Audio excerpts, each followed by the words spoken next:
Ya, genial. A ver. Voy a esconder esto acá, ya. Ya me conocen, chicos, ya hablé ya un rato de lo que es las meninges. Es un tema extenso, ahora vamos a hacer la médula espinal. Voy a hacer los conceptos lo más precisos y claros que se puedan dar, ¿ya? De la médula espinal. Ya. En este caso, este es el temario en el cual vamos a avanzar y ya hay algunos conceptos que no los voy a repetir porque ya los hemos abarcado a nivel de las meninges. Ya.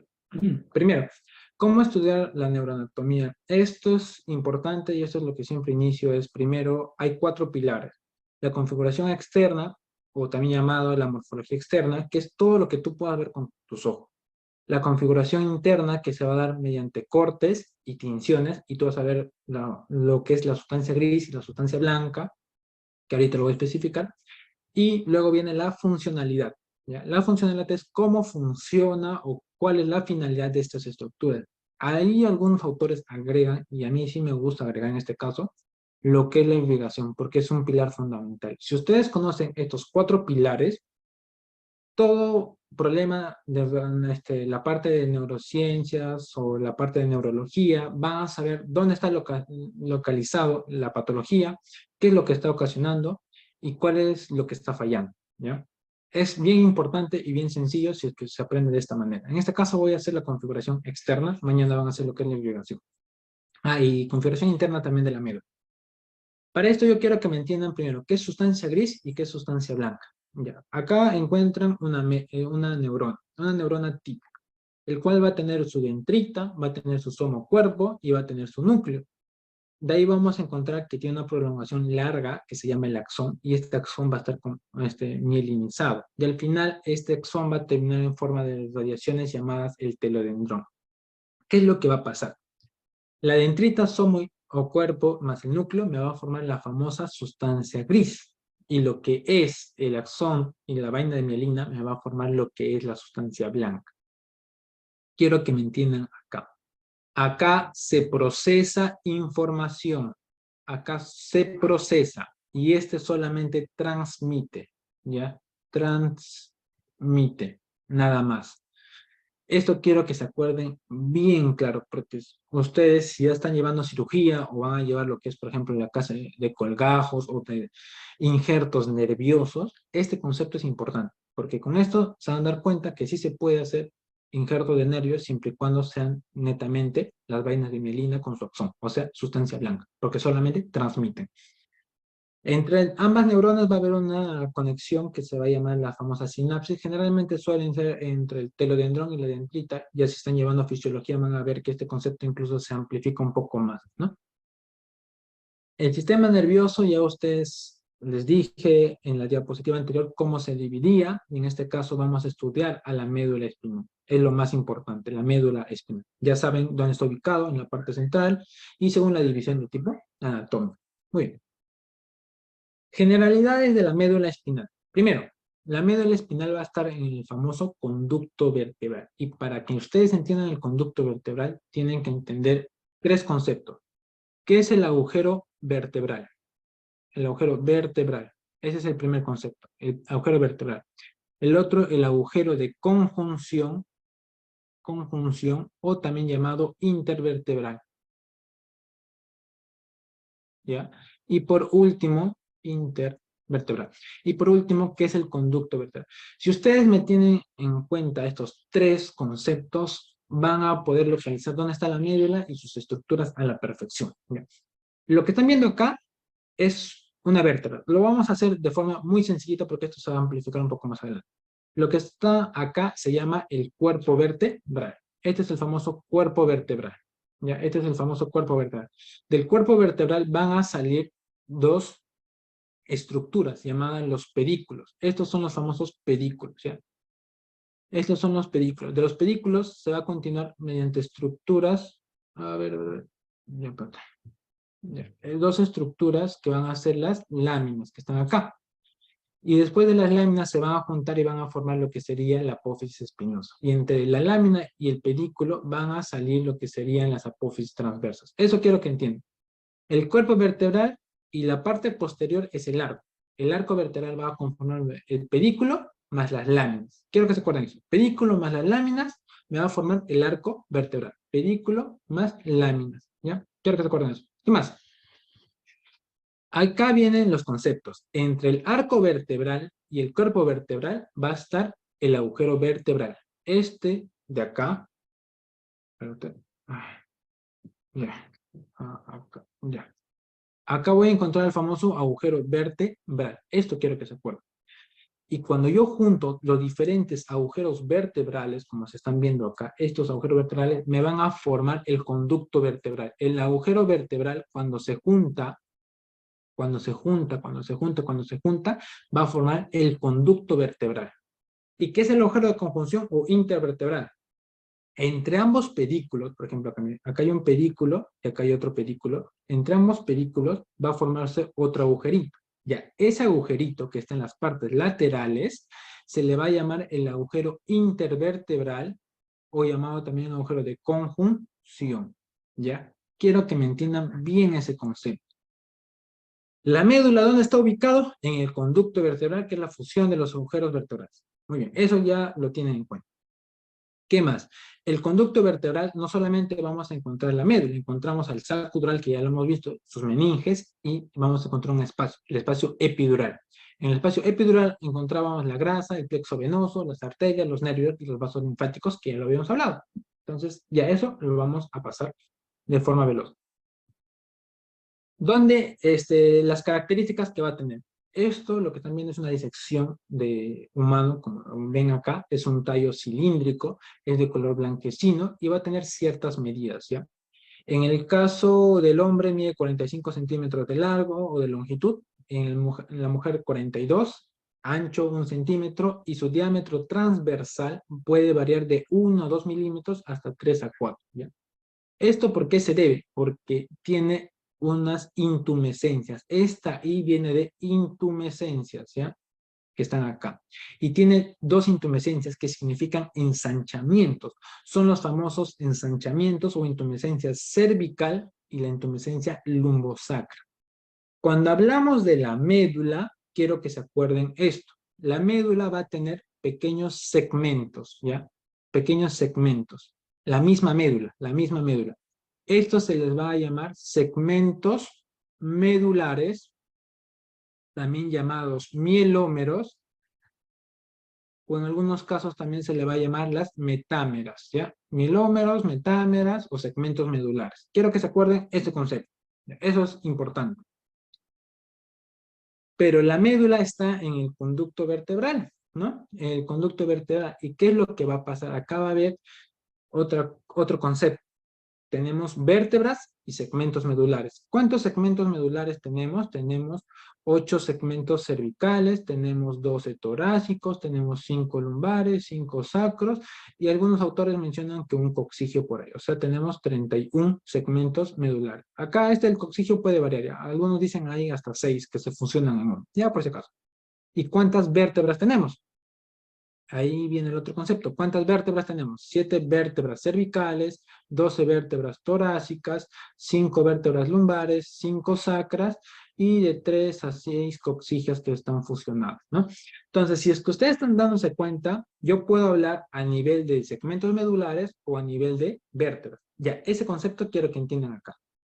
Acá cuando hablo de la intumescencia cervical, he puesto que desde qué vértebra a qué vértebra está. Está desde la cuarta vértebra cervical hasta la primera vértebra torácica y está conformada, lo que ven entre comillas, por los segmentos medulares C4 y T2. Ya, eso significa esto. Otra vez, la intumescencia lumbosacra la voy a encontrar desde la vértebra T10 hasta la primera vértebra lumbar y va a estar conformada por el segmento medular L1 hasta S3, ¿ya? Quiero que se acuerden eso. Acá me estaban faltando eran los sacos, ¿ya? Estos son los sacos, ¿ya? Ese concepto quiero que se acuerden. Muy bien. Hasta ahí estamos acabando las famosas intumescencias. Vamos por los límites. ¿Cuáles son los límites? La médula va a tener un límite superior y un límite inferior. Los límites superiores, por favor, nunca se olviden, son 3, no son 2, no son 1, son 3. Uno, la decusación piramidal, pero su borde inferior o la extremidad inferior. ¿Qué es lo que va a pasar? Este es el tronco encefálico. Acá va a tener un intercambio de fibras, ¿ya? Este intercambio de fibras es la decusación piramidal, que va a estar con su borde superior y su borde inferior. El borde inferior es el que nos va a ayudar. Luego encontramos a la vértebra o la primera vértebra cervical, llamado el atlas. Es el borde superior del arco posterior del atlas. Ese es el límite superior, ¿ya? Ese es el otro límite. Y por último encontramos el famoso agujero magno. De estos tres límites, yo solamente quiero que te acuerdes el borde superior del atlas, porque este es el límite quirúrgico que se suele usar, porque este te va a decir, acá estás tocando médula y acá estás tocando bulbo. Ya, este es el más importante que se suele decir, y es el que más se suelen olvidar incluso. ¿Cuál es el límite inferior? El límite inferior de la médula, si ustedes ven, es como un tubito, pero este tubo se va adelgazando y en la parte terminal va a acabar como un famoso cono, llamado el cono terminal o también llamado el cono medular. El cono medular o el cono terminal, que en el caso del adulto acaba entre L1 y L2, en el adulto. Pero ¿qué pasa en el niño? En el niño va a acabar entre L2 y L3, y esto es en el niño menor de 8 años, ¿ya? A nivel intrauterino puede acabar hasta la base del coxis, y esto del nacimiento es el niño menor de 8 años, ¿ya? Esto es hasta los 8 años. Eso quiero que se den cuenta. ¿Qué es lo que va a pasar? La columna y la médula no van a crecer a la par. La médula crece más lento y la columna crece más veloz. Entonces hay esa disparidad, ¿ya? Eso quiero que se acuerden. Acá viene un concepto importante que es la famosa punción lumbar, que también se le suele conocer como la punción espinal. Es un procedimiento diagnóstico y en algunos casos también terapéutico, ¿ya? ¿Dónde se va a hacer? Se va a hacer en la famosa cisterna lumbar. De acá se saca el icocefalorraquídeo. Esto quiero que lo entiendan bien a la perfección. Primero, vamos a atravesar la piel. Vamos a atravesar la piel. Acá está la piel, ¿ya? Voy a atravesar el tejido celular subcutáneo. Ya, muy bien. Luego voy a atravesar el ligamento supraespinoso. Luego el interespinoso. Luego el ligamento amarillo que está acá. Este ligamento amarillo es el ligamento que te va a decir ya estás entrando al conducto vertebral. Porque cuando tú atraviesas el ligamento amarillo, va a sonar como si estuvieras rompiendo una maderita, un crujido. Más o menos así es el sonido que le menciono, ¿ya? Tú atraviesas el ligamento amarillo y ya estás en el conducto vertebral, el que habíamos estado hablando. Después del conducto vertebral viene el espacio epidural. Después del espacio epidural viene la dura madre. Y recuerda, acá tienes que hacerlo donde no encuentres médula, porque si tú dañas a la médula, te vas a bajar algo importante. Entonces tiene que ser un lugar donde haya dura madre y no haya médula. ¿Cómo se llama ese lugar? El fondo de saco dural, el que repetimos 2 veces incluso. ¿Se acuerdan ya? El fondo de saco dural. Ahí entro. O sea, ya atravieso la dura madre espinal. Si yo ya atravesé la dura madre espinal, de ahí yo no puedo sacar licocefalorraquídeo. ¿Por qué? Porque está en las cisternas. Entonces tengo que atravesar la aracnoides, que está pegadita, ¿no? Dura madre y aracnoides pegada, y voy a entrar a la famosa cisterna lumbar, que este es un espacio subaracnoideo. De acá voy a sacar el líquido cefalorraquídeo. Quiero que me entiendan bien esto. Yo he visto que cuando les preguntan de dónde se saca el líquido cefalorraquídeo en una punción lumbar, se suele poner el fondo de saco dural. Y eso es mentira. Se saca de la cisterna lumbar. ¿La cisterna lumbar está ubicada en el fondo de saco dural? Sí, eso es cierto. Ese es otro concepto diferente. Ya, muy bien. En el caso del adulto, yo voy a entrar entre L3 y L4 para no dañar. Y la forma de buscar este nivel, primero voy a buscar la línea intercrestal o la línea de Teufer, también se le va a llamar. Busco las líneas de las crestas, trazo una circunferencia y generalmente te va a dar la vértebra L4 o L3 o L4, ¿no? Y en el caso del niño, voy a hacerlo entre L4 y L5, ¿ya? Eso quiero que entiendan respecto a la punción lumbar. Acá hay otro concepto ya un tanto más difícil y quiero que me entiendan que son las raíces. Esto de las raíces es sistema nervioso periférico, pero igual lo menciono porque se suele confundir.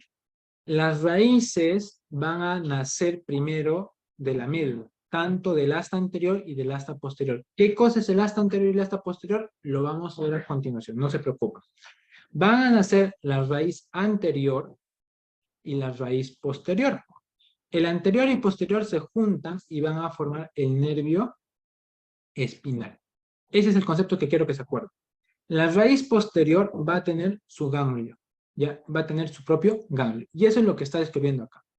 La raíz anterior nace del asta anterior y van a ser prolongaciones axonales. La posterior va a tener su ganglio sensitivo, ¿ya? Este ganglio sensitivo va a estar ubicado en el agujero intervertebral o en el agujero de conjunción, lo que habíamos estado mencionando, ¿ya? Excepto a nivel sacro, los nervios sacros, este ganglio va a estar flotando a nivel del conducto vertebral, ¿ya? El anterior y el posterior se juntan y van a formar un nervio espinal. Y acá quiero una aclaración. Se va a decir que el nervio o la raíz anterior es de tipo motor, ¿ya? Y el posterior es de tipo sensitivo. Si yo junto anterior más posterior, ¿cómo van a ser el nervio espinal? Sensivo-motor, ¿ya? Eso es lo que quiero que se acuerden. Este nervio espinal va a tener comunicaciones con el nervio simpático mediante los ramos comunicantes, que ya ese es un tema muy aparte.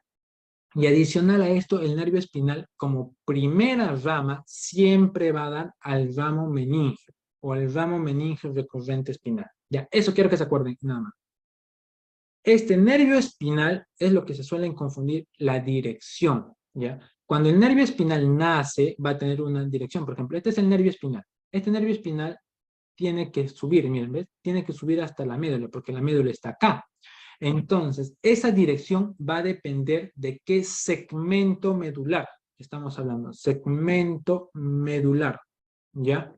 Cuando hablamos del segmento medular S1, la dirección es horizontal e inferior. El S2 y S3 es horizontal y de ahí todos tienen que ascender, como en este caso, como lo estamos viendo acá a nivel. Acá hay otro concepto que se suelen confundir, que es la cola de caballo o la cauda equina. Ya, la cola de caballo o la cauda equina, ¿qué cosa es? Primero, ¿dónde acababa la médula? Entre L1 y L2, ¿ya?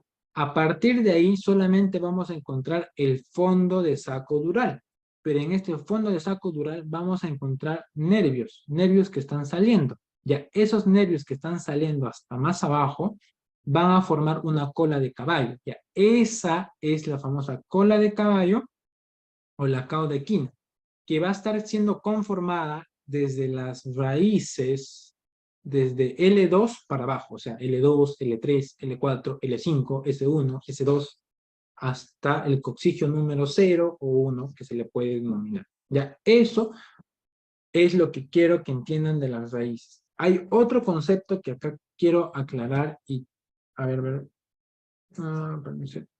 sí, ya, este es el otro concepto que quiero aclarar, que es la emergencia y la regla de Chipoll, o Chipoll. ¿Por qué? Porque este nervio, los nervios o las raíces van a salir por el agujero de conjunción, pero el agujero de conjunción está siendo formado entre dos vértebras, ¿se acuerdan? Entre los dos pedículos, y eso es lo importante. La emergencia es por dónde sale. Los cervicales van a salir por la vértebra correspondiente. Miren acá. Este es el nervio C1 y está saliendo sobre la vértebra C1, ¿ya?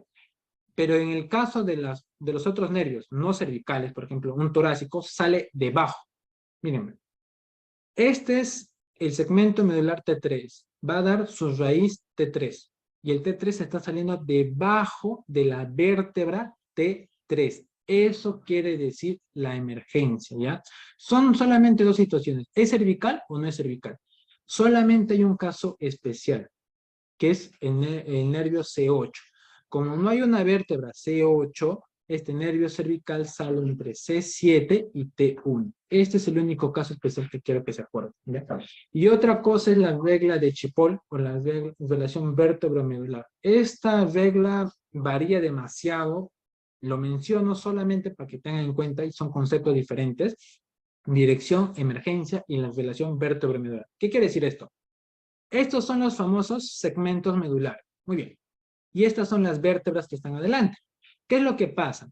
Cada segmento medular va a tener al frente una vértebra, ¿ven? Cada segmento va a mirar a una vértebra. Entonces, la relación vértebro-medular quiere decir qué segmentos van a ver a qué vértebra. Solamente un pequeño ejemplito. El segmento cervical se le va a sumar 1 y eso va a ver, disculpa, la vértebra cervical se le va a sumar 1 y ese es el segmento que va a estar mirando. Por ejemplo, la vértebra C7. Voy a la vértebra C7. Yo le sumo 1 y ¿a quién debe estar mirando? Al segmento C8, miren. Voy a C7 y ¿a quién está mirando? Al segmento C8. Ya, eso significa la relación vértebro-medular. Voy a diferenciar niveles cervicales, torácicos superiores e inferiores y algunos que no cumplen con los anteriores se les va a llamar especiales, ¿ya? Los segmentos específicos. Acá les estoy dejando en las reglas para que lo puedan estudiar. No lo voy a preguntar en el examen porque es una relación muy, muy difícil de aprenderlo, pero se suele preguntar en algunos exámenes, algunos doctores lo suelen enseñar. Ya, por si acaso, esto sobre todo es para ver localización de patologías. Lo estoy dejando para que lo puedan estudiar con más calma.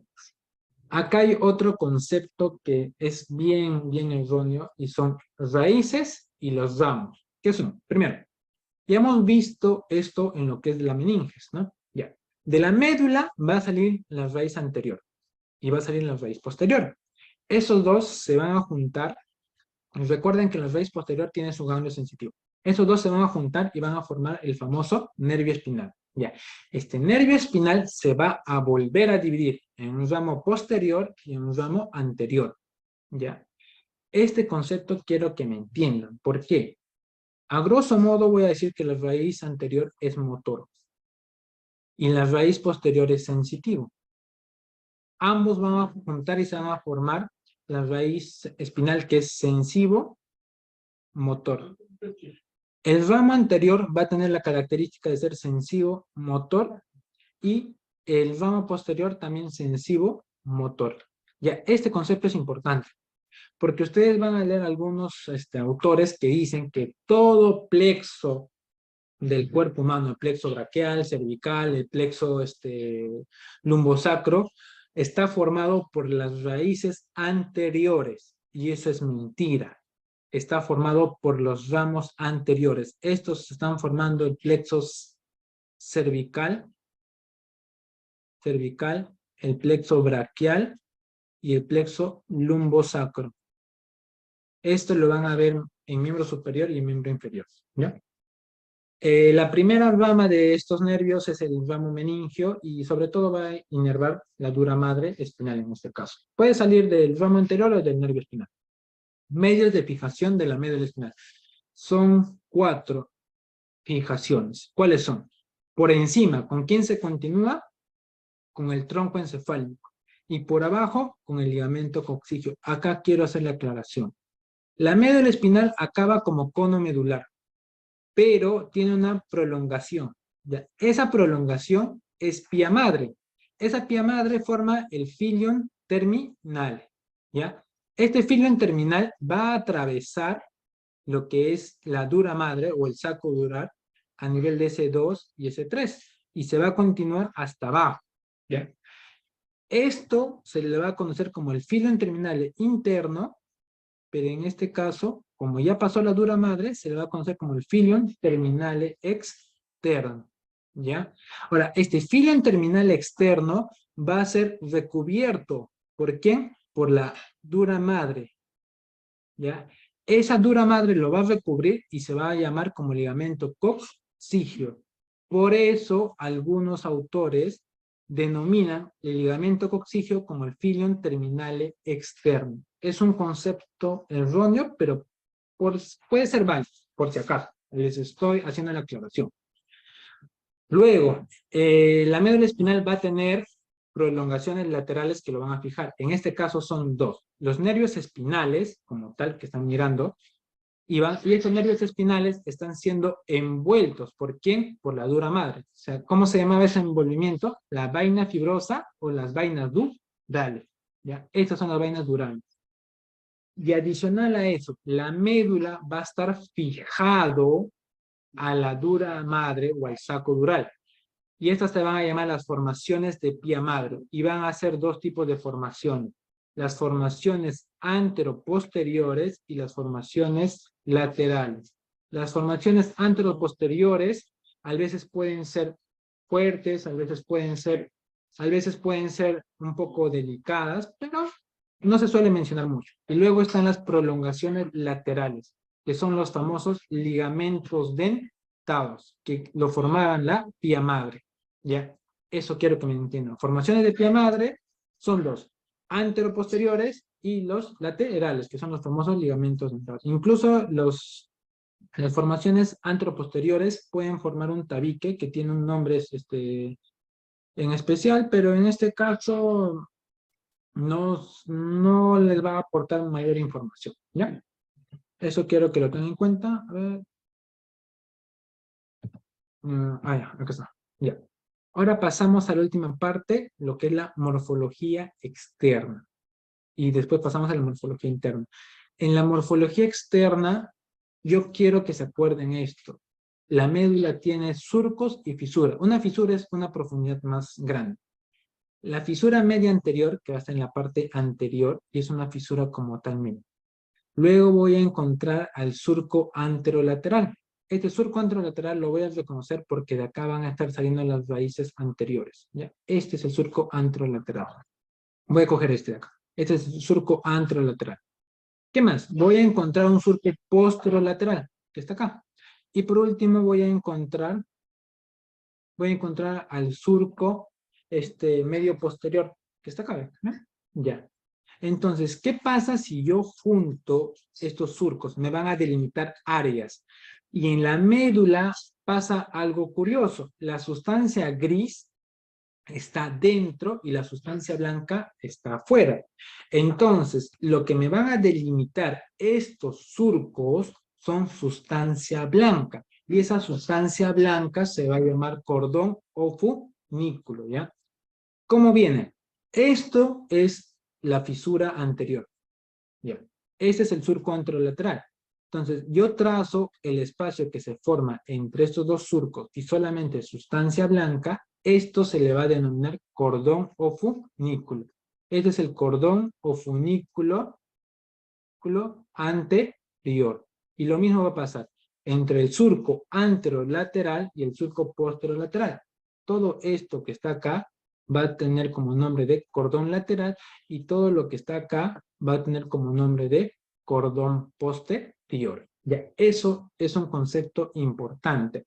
Pero ¿qué es lo que va a pasar? En los segmentos cervical y torácico alto, en el cordón posterior va a aparecer un surco más, que se llama surco intermedio posterior.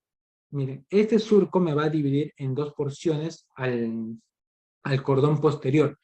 Uno que va a estar en la parte más central, que se le va a llamar el fascículo de Gracil o de Gol, que está acá con G, y el otro el fascículo cuneiforme o de Burden, que está más lateral. Ya, eso quiero que lo entiendan bien. Ese es respecto a la morfología externa. Pasamos a la morfología interna. En la morfología interna, pues, hay una pregunta. Ya. Sí, no se preocupe. Ya. Quería copiar a ver. Me avisas para pasar a la siguiente diapositiva, no hay problema.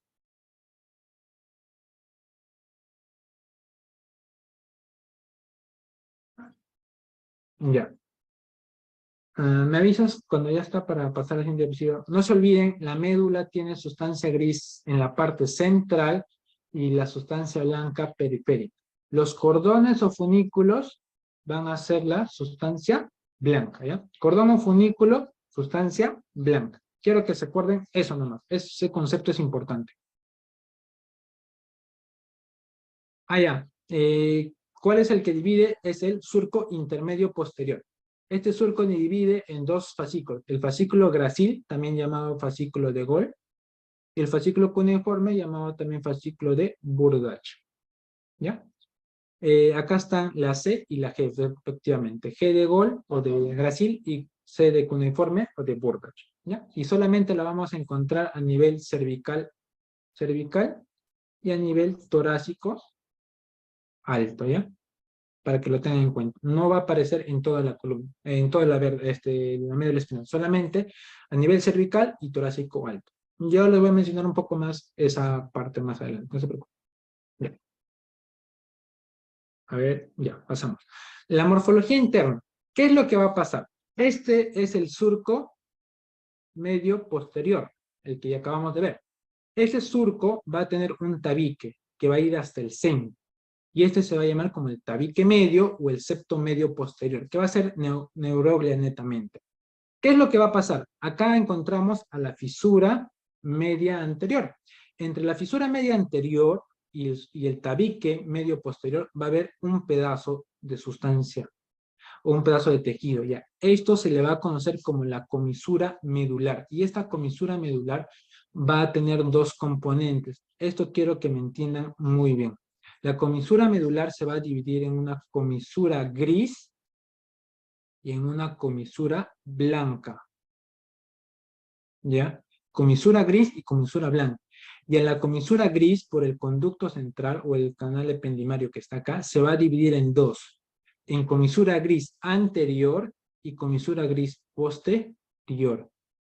Algunos autores tienen todavía el nombre de la comisura blanca, le van a llamar como comisura blanca anterior. Y eso está mal, porque no hay una comisura blanca posterior, ¿ya? Eso está mal. Por si acaso lo menciono.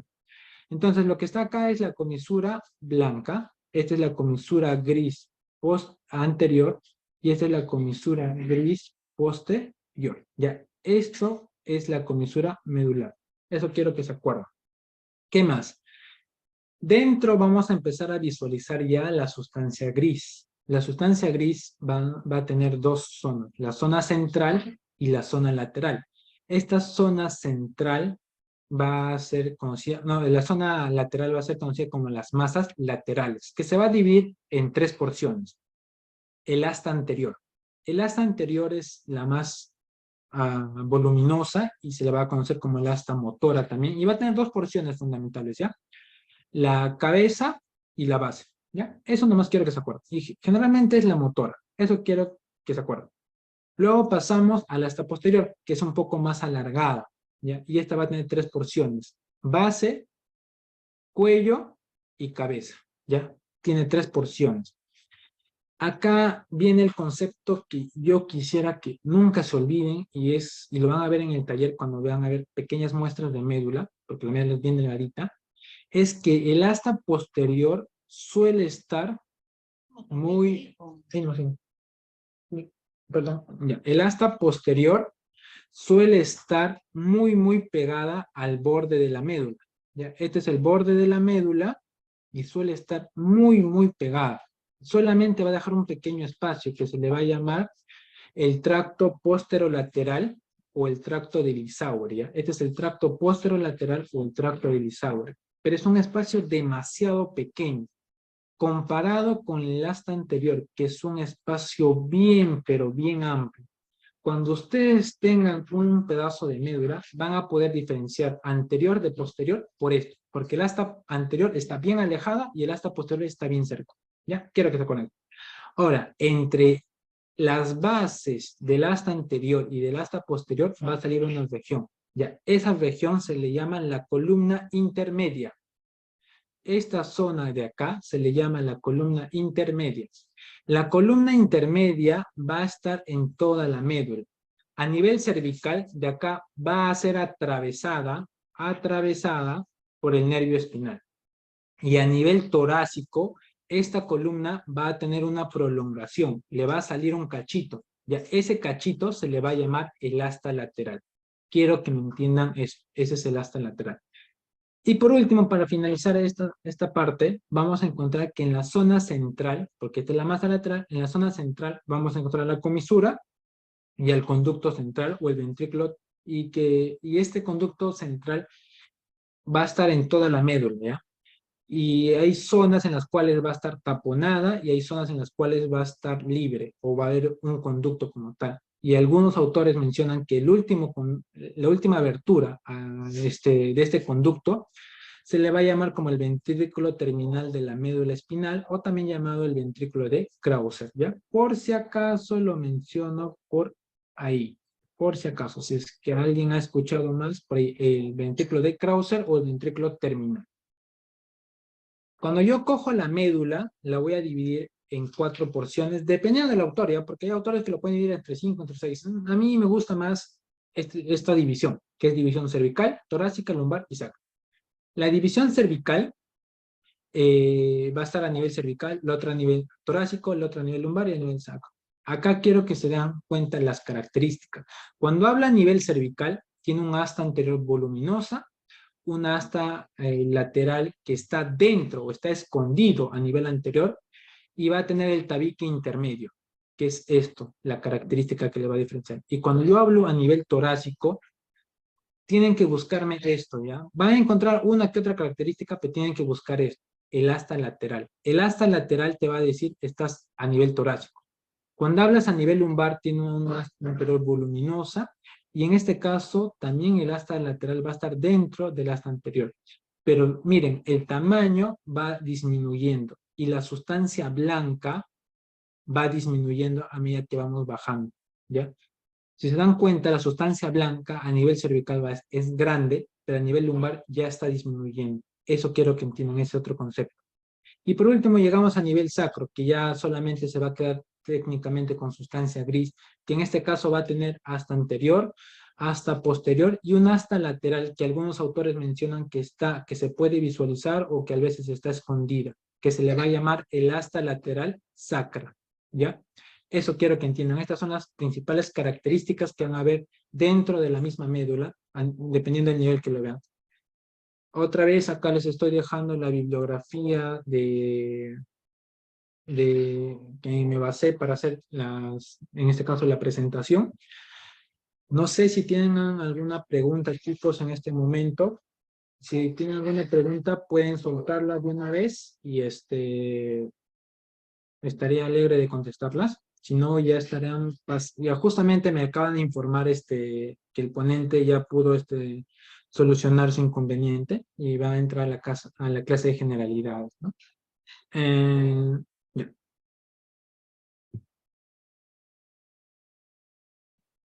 Ya. Ya, a ver. Sí, sí, no habría problema. Me pidieron que hable de nuevo la relación vértebro-medular y la emergencia, ya. ¿Qué es lo que va a pasar acá? A ver, ya. Lo que están viendo acá es los segmentos medulares. Lo de azul es segmentos medulares, ¿ya? Cada segmento medular va a tener su nervio, ¿ya? Miren, acá su nervio. ¿Qué es lo que va a pasar? La médula es pequeña en comparación con la columna, o sea, el nervio no va a salir como debería salir porque la médula es pequeña, ¿no? ¿Qué es lo que va a pasar? Este nervio tiene que salir sí o sí por el agujero de conjunción. Sí o sí sale por el agujero de conjunción.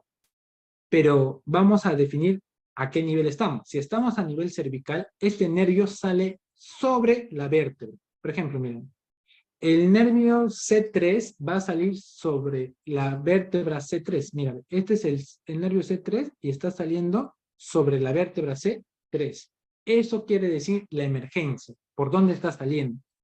Pero cuando yo hablo de las reglas de Chipoll o la relación vértebro-medular, es aquella en la cual qué vértebra o esta vértebra, qué cosa está mirando. Ya. Por ejemplo, esta vértebra T3, ¿qué segmentos está mirando? ¿Ya? La vértebra T3, ¿qué segmentos mira? Mira al segmento medular T5, ¿ya? Esto se va a deber a la regla de Chipoll, ¿ya?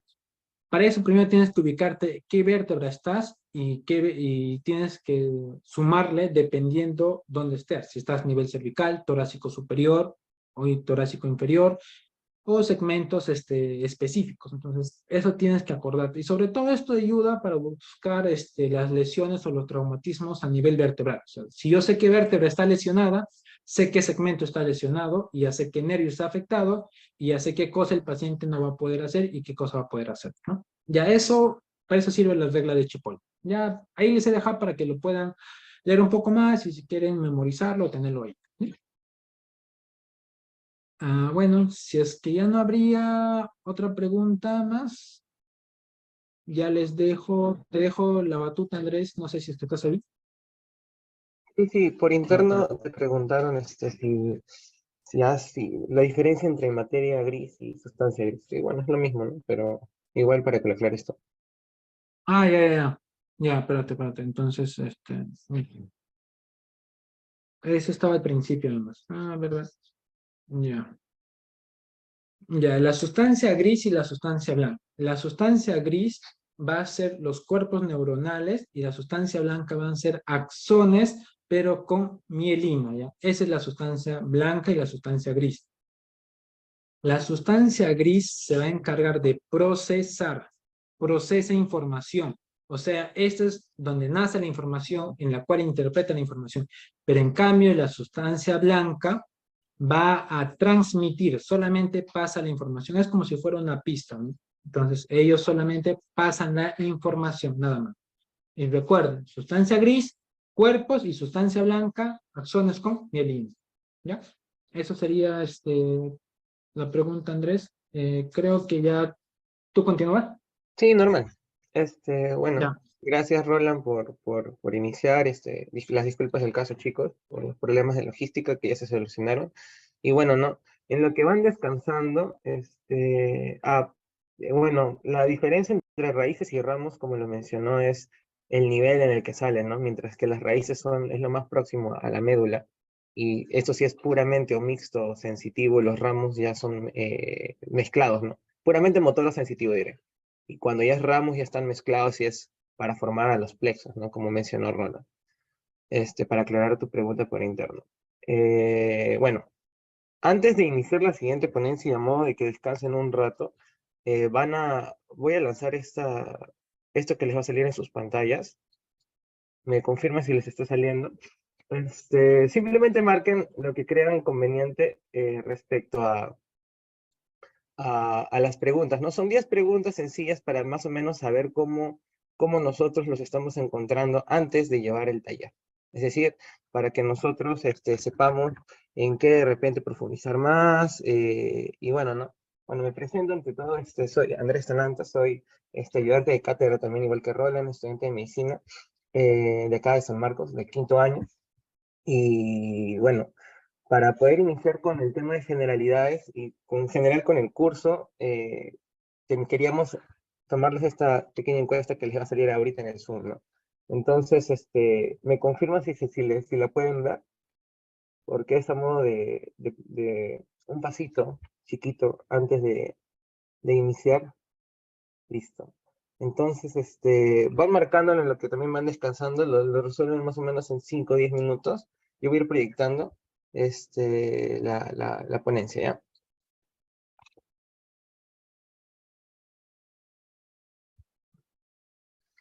Marquen lo que crean conveniente. Por ejemplo, hay varias que ya Roland, a lo menos ya ha dado algunas orientaciones, ¿no? Entonces van marcando.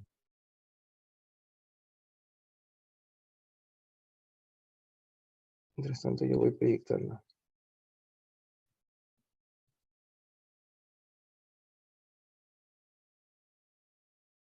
Chicos, marquen.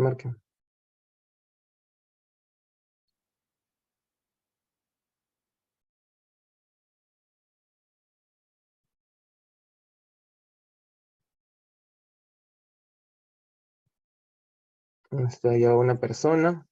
Somos varios. Todos marquen.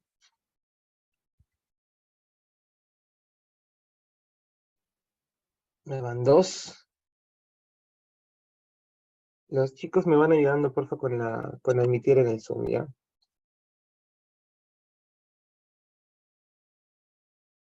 Ya van tres.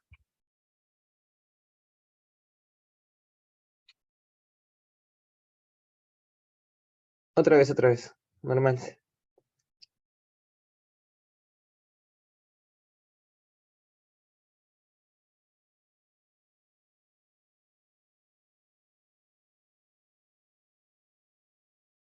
Van 4.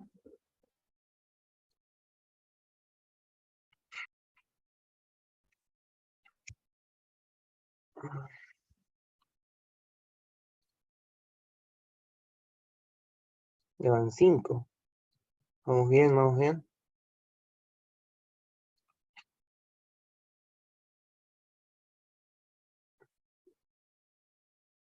6, 7. Listo, vamos viendo, vamos viendo. Eso están marcando las tendencias en la estadística. Son preguntas de todo lo que vamos a ver en el taller, ¿no? Por ejemplo, la primera pregunta es de generalidades, la segunda pregunta es de justo lo que acabamos de ver ahorita, ¿no? Con Roland sobre meninges y médula espinal, la tercera es sobre tronco y cerebelo, la cuarta es sobre el tema de mañana, ¿no? En lo que es esqueleto axial, también hay sobre miembro superior e inferior, de ahí la que sigue es sobre cerebro y neuroarterias, luego sigue la de cuello, sigue la de vísceras torácicas y finalmente lo que es corazón y vísceras abdominales y pélvicas, ¿no? Entonces son preguntas que van a solucionarse con lo que han visto en las ponencias. Así que van 11, 12, bien, bien, se siguen sumando, se siguen sumando. De paso que descansan un poco y aplican, ¿no? Lo que acabamos de escuchar de la ponencia de Roland.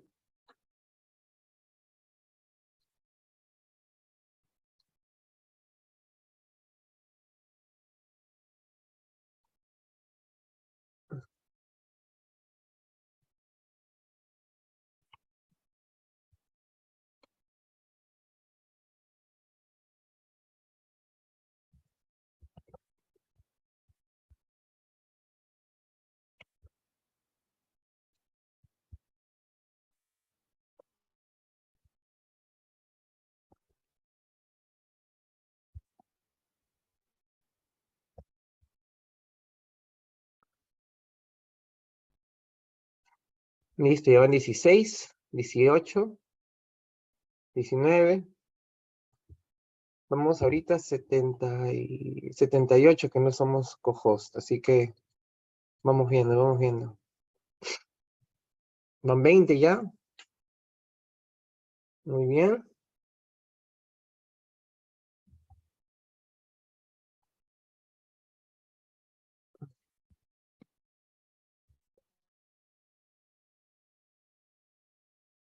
Bueno, en lo que van llenando ya van 23. Esperamos que, bueno, el taller les sirva mucho, la verdad. En estos 4 días vamos a seleccionar las ponencias más importantes para que puedan llegar a la práctica y decir, pucha, ya esto lo vi, ¿no? Me lo dijo en la teoría y sí existe, ¿no? Entonces, la idea del taller es esto, ¿no? Nosotros vamos a darle los aspectos teóricos más importantes y que se puedan reconocer en las muestras que van a ver desde el día viernes, en el caso del turno de fin de semana, y desde el día lunes, en el caso del turno diario, ¿no? Así que más o menos ya han visto el sílabus. El día de hoy, en este caso, vamos a empezar con lo más importante, ¿no? Para entender anatomía, con los términos, con esas cositas, y el tema más fuerte que siempre asusta a todo el mundo es neuroanatomía, ¿no? Entonces, por eso también vamos a empezar con eso, para que entiendan de que no da miedo, ¿no? Y es un gran capítulo. Así que vamos viendo, van 35 ya. También. A ver,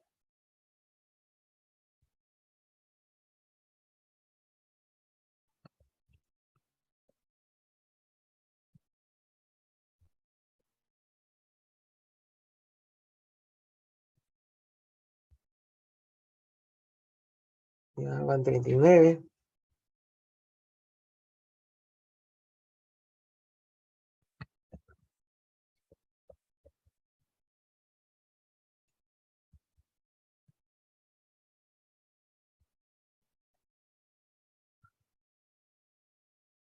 Ya van 40, 43.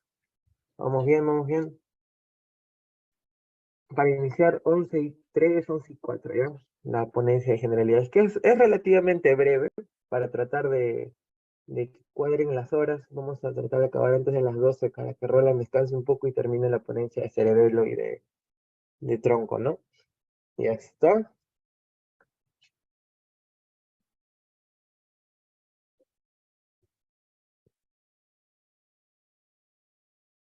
Ya van 50.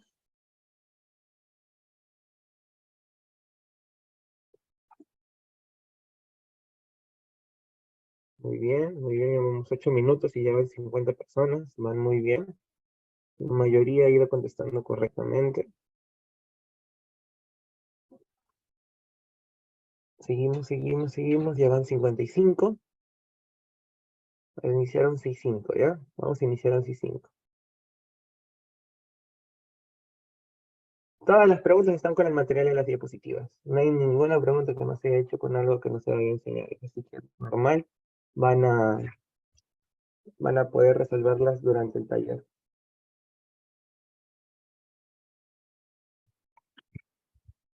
Ya vamos casi 60, vamos 57. Faltan poquitos. Lo primero que se les venga a la mente, ya saben, en los exámenes de Onato es o sabemos o no sabemos, así que vamos marcando para ir aprendiendo, ¿ya?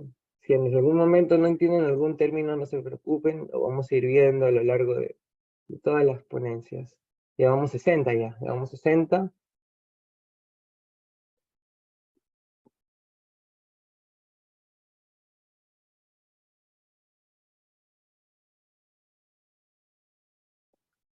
A ustedes les sale a los que ya han marcado, les sale cómo va el porcentaje, ¿verdad? Solo para confirmar. ¿Dónde están por el chat? Pues, a los que ya han marcado. No le sale ya, listo, voy a proyectarlo después. Ya, vamos a ver las claves entonces después. Mejor. Ya va el 65. Estamos terminando ya. Últimos 20 segundos para cerrar. 15, 14, 13, 12, 11, 10, 9, 8, 7. Ahí se envían al toque, ¿no? 6, 5, 4, 3, 2, 1. Ya, listo, ya. Pasaron los 10 minutos, así que vayan terminando de entregar. Voy a cerrar ya la encuesta para ver los resultados de todos, que lo puedan ver. Al final esto no es que sea la correcta o que no sea la correcta, sino lo que han marcado más en tendencia, ¿ya? Voy a cerrar la encuesta. 10. Envíen nomás, envíen. 10, 9, 8, 7, 6, 5, 4, 3, 2, 1. Ya, listo, se cierra. Entonces vamos a mostrar los resultados. ¿Están viendo ahora sí los resultados? ¿Me confirman, por favor?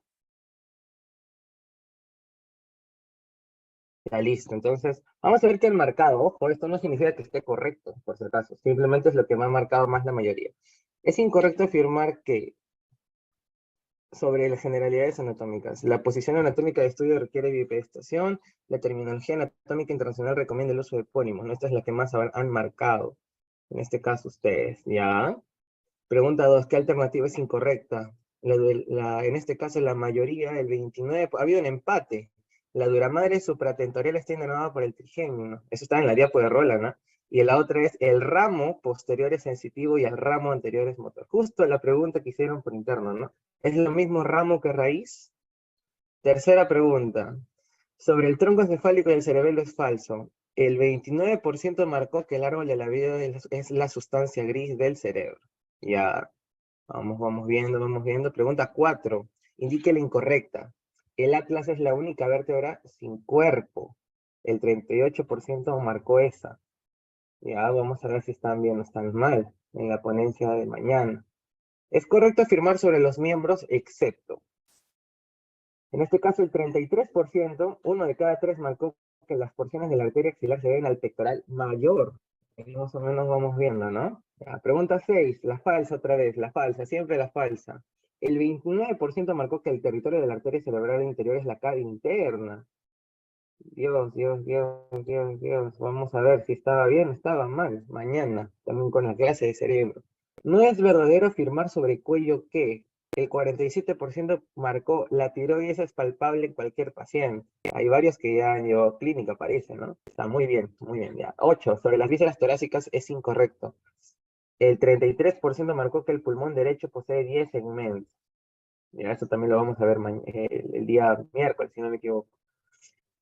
Sobre la anatomía cardíaca es falso. El 38% marcó que la aurícula derecha ocupa mayormente la base cardíaca. ¿Ya?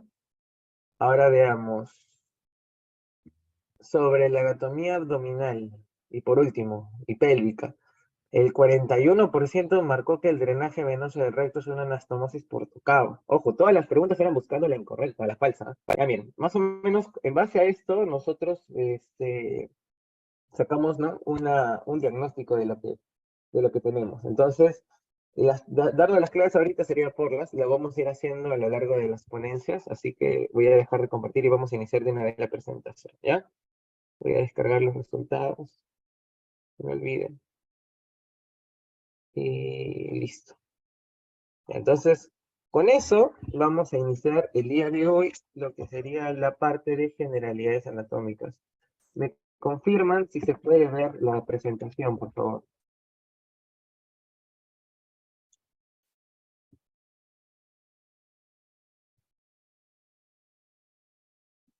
Listo, genial. Entonces, ya. Nuevamente, bienvenidos al sexto taller de reconocimiento y decisión. El sexto taller, ya estamos en la sexta edición. Y bueno, ¿no? Vamos a iniciar con lo que sería la introducción en la anatomía general. Me presento, mi nombre es Andrés Sananto, soy el director de la ayudantía de anatomía. Y bueno, este año vamos a sacar bastantes proyectos. Nosotros apoyamos internamente en San Marcos y tenemos estos proyectos externos como lo son los talleres, ¿no? Entonces, ya para iniciar con el taller, este punto es clave para poder entender sobre todo casi todas las regiones del cuerpo. Entonces, recordemos algo rápido. Nosotros tenemos, yo sé que en la bioquímica tenemos los distintos niveles de organización de la materia, desde el nivel atómico al nivel molecular, y todo eso va a constituir la parte subcelular, ¿no? Constituida por la bioquímica. Esto va a generar que el conjunto de las organelas nos forme células, ¿no? Luego el conjunto de células lo que nos va a dar es tejidos, los tejidos nos van a dar órganos, los órganos nos van a dar aparatos y sistemas, y lo que vamos a tener es lo siguiente. Los tejidos constituyen de por sí internamente microsistemas, ¿ok? Microsistemas. Mientras que lo que sería los aparatos y sistemas constituyen macrosistemas. ¿A qué me refiero con eso? A que nosotros tenemos que entender, ojo, tenemos que entender de que el tejido de por sí ya tiene una estructura y tiene una función, mientras que el sistema, al ser un conjunto de órganos, también tiene su estructura y su función. ¿Ok? Entonces, siguiendo, vamos a tener lo que sería que esto de los tejidos, ¿por qué no está estudiado por la histología, ¿no? Y quien estudia a los órganos y a los sistemas, la ciencia básica más chévere de todas, la anatomía. Entonces, el conjunto de aparatos y sistemas nos va a constituir lo que es un individuo. Pero acá viene lo siguiente, ¿no? Las células van a ser esa unidad funcional y estructural de todo lo que sería el cuerpo. Los tejidos van a estar dados por células y por matriz extracelular, mientras las células les dan lo que sería su estructura y función individual, en la matriz va a darle una función conjunta, y en conjunto por eso es que son microsistemas.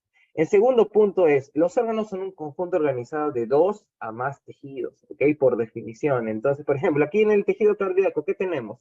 Tenemos endocardio, eso es tejido epitelial. Tenemos lo que sería miocardio, ese es tejido muscular. Y tenemos tejido de lo que sería el epicardio, que es una membrana que tiene tejido adiposo también. Y el tejido adiposo es tejido conjuntivo. Aparte hay tejido nervioso, ¿no? Entonces, lo que vamos a tener es que los órganos son un conjunto organizado de dos o más tejidos.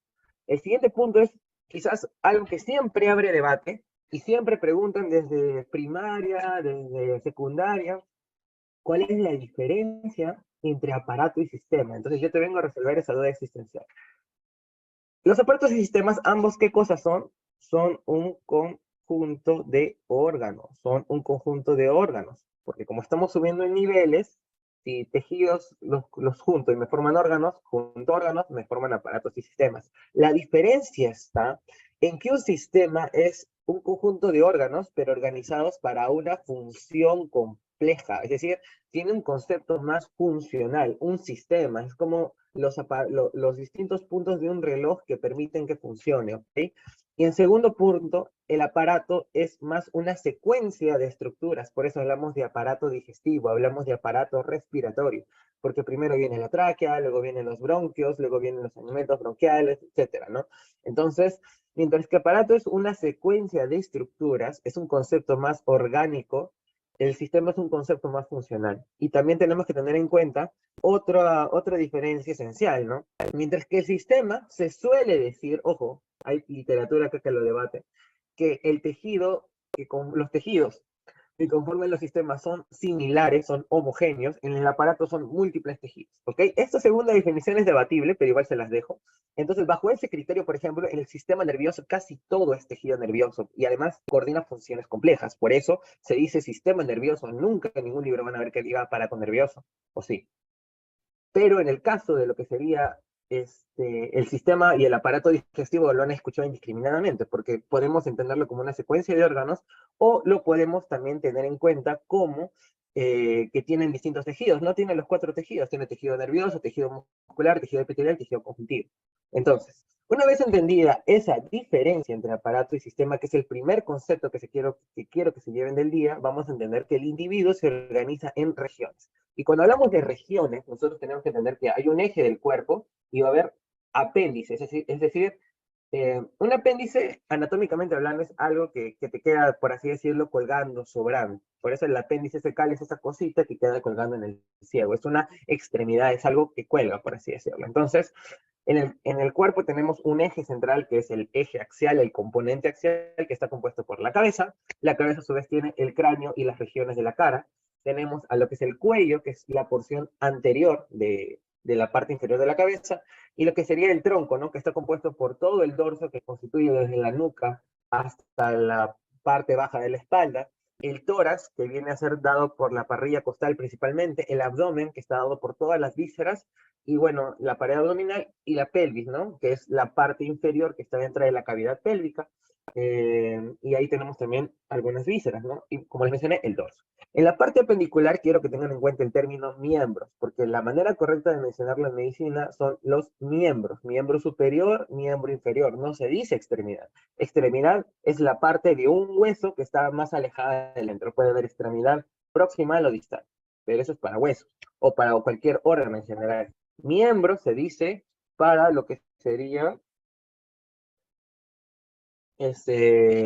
miembros dice, es para lo que sería superior e inferior. Ya, listo. En algún momento no terminan de copiar, me avisan, por favor. Yo normal retrocedo para que terminen de copiar. Mientras tanto vamos siguiendo, ¿no? Entonces, ahora, en cuanto a lo que serían los conceptos de anatomía, tengamos en cuenta los siguientes.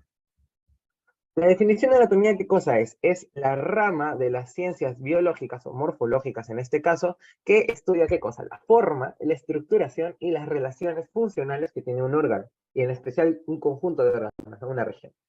Etimológicamente viene de la palabra ana, que es a través de, y tome, que es cortar, ¿no? Entonces, nosotros es la ciencia que conoce a través del corte. El otro punto es la disección. ¿Qué cosa es disección? Es seccionar en dos. ¿Por qué? Porque en la anatomía muchos años solo se basó en la disección.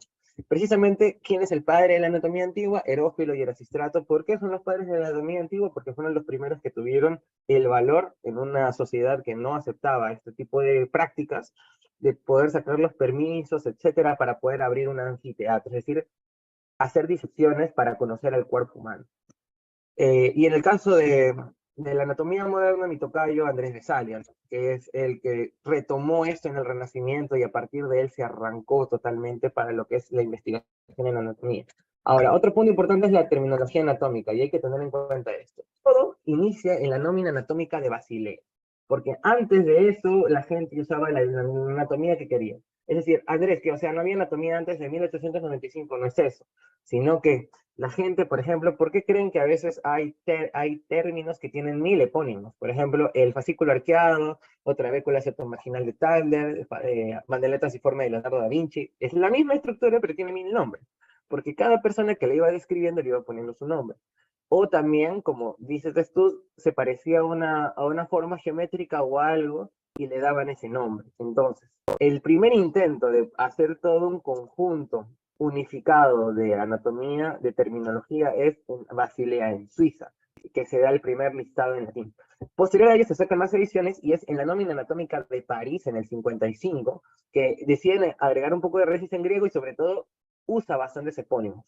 Pero no es hasta el 98, o sea, hasta casi 20, 24 años, que se empezaron ya a usar las raíces en ambos idiomas, y sobre todo lo que quiero que se lleven de aquí es que esto es lo que se usa ahorita. Y en eso creo que se basaba en la pregunta de su pasita, ¿no? La terminología anatómica internacional es la manera en que ustedes se tienen que expresar en medicina. Cuando estén en un quirófano, cuando estén en un consultorio, cuando estén en una junta médica, no van a decir, oye, le duele la panza. Tienen que explicar bien cuál es el lugar específico que es el que está doliendo, ¿no? Entonces, para eso necesitan anatomía. Y esta terminología se basa en relaciones anatómicas, se basa en netamente cosas objetivas. Ya, si está en el hombro, pero hacia el lado del pecho, pectoral, ¿no? Entonces, es un valor más informativo y descriptivo y no promueve el uso de epónimos. O sea, los epónimos son lindos, nosotros los amamos y tenemos un proyecto que se llama el epónimo de la semana, pero para el estudio en medicina no se recomienda porque no todos lo conocen. Es algo más, digamos, de culto, hasta se podría decir, que el tema de los epónimos.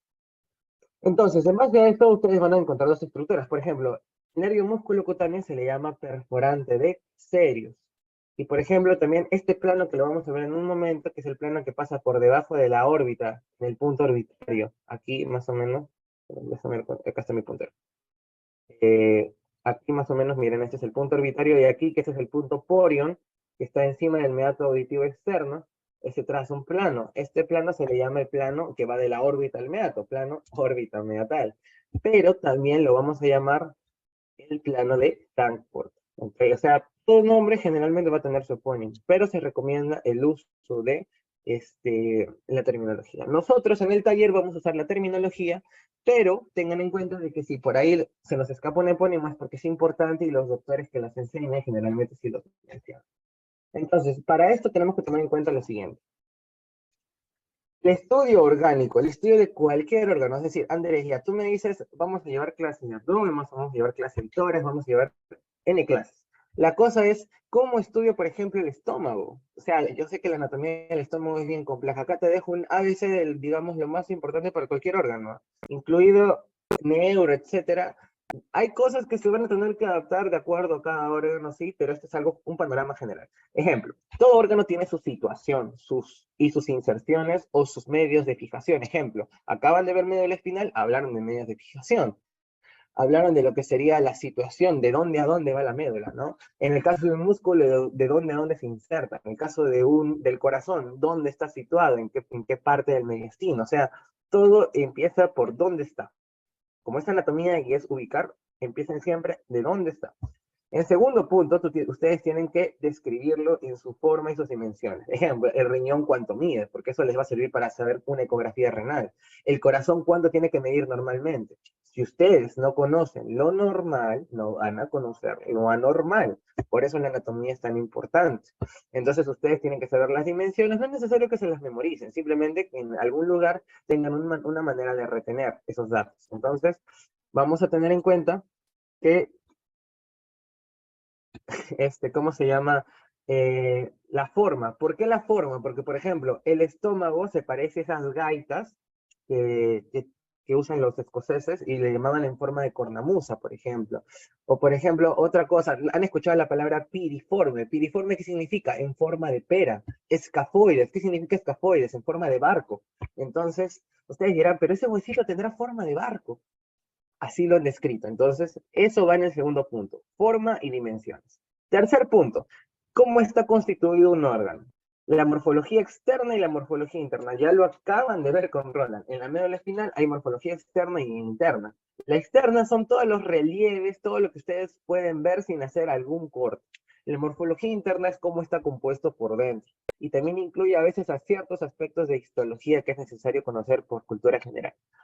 En cuarto lugar, si nosotros ya estamos ubicados con qué es el órgano, qué forma tiene, tenemos que saber con qué choca arriba, con qué choca abajo, y allí vamos a hablar, por ejemplo, de piso, techo, paredes, caras. Entonces, es importante. ¿Por qué? Porque, por ejemplo, el hígado está tocando al riñón derecho, y eso implica que, por ejemplo, un granuloma hepático puede generar una compresión renal, o viceversa, una hidronefrosis puede crecer y comprimir el hígado, y hacerlo subir y presionar el pulmón. Entonces, como todos los órganos están apretados en el cuerpo, nosotros tenemos que tener en cuenta las relaciones topográficas. Siguiente punto. el órgano se necesita nutrir. Entonces vamos a ver lo que se llama vascularización, o sea, vasos. Los órganos, todos los órganos tienen vasos. Entonces, ¿cómo le llega la sangre? Por la irrigación arterial. Y para que ustedes describan las arterias, tienen que describirlas desde el corazón hacia el órgano, porque en ese sentido va la sangre.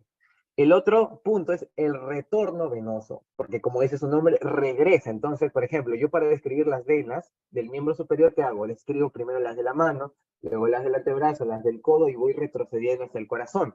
Así se describen las venas. Y por último, también no menos importante, el drenaje linfático. El drenaje linfático sirve sobre todo en algunos aspectos, como por ejemplo los cánceres, porque si no fuera por el drenaje linfático no podríamos explicar las metástasis, ¿ya? A ver, entonces, ay, sorry, ya, acá está mi puntero, ya. En cuarto punto es la inervación, porque la inervación a mí me va a dar la función. Esto es importantísimo. La inervación a mí me va a dar la función. Si es una víscera, va a tener de repente información sensitiva, porque la víscera duele. Si es un músculo, tiene información motora, que ya lo acaban de ver con Roland. Entonces, el último punto va a depender mucho del órgano y depende también de la rama de la anatomía que nosotros querramos usar. Porque hay anatomía para ver relieves, hay anatomía para ver las imágenes, hay anatomía para poder ver lo que sería la cirugía, la clínica, los signos con cuando ya lleven semiología. Entonces, eso lo vamos a ver a continuación. En primer lugar, ¿cómo se llamará el estudio de los relieves duros, duros, blandos y visibles en las personas, que hasta se puede palpar y sobre todo nos importa para examinar a través de la piel? Es decir, vamos a evaluar la estructura sin abrir a la persona y la vemos en vivo. O sea, es la anatomía de superficie. Por ejemplo, por la anatomía de superficie, yo sé que todos tienen una prominencia clavicular y aquí tienen la horquilla external. Entonces, ¿no? Hay que tener en cuenta eso. Segundo punto, vamos a tener a la anatomía descriptiva. ¿Qué es la anatomía descriptiva? La que justo nos ha hecho este estudio de acá. El estudio de los órganos por aparatos o sistemas. Y si hay anatomía por aparatos o sistemas, también debe haber anatomía por regiones. Entonces, ahí vamos a definir dos términos importantes. Cuando estudiamos una región en específico y cuando estudiamos la relación entre las regiones. ¿Ok?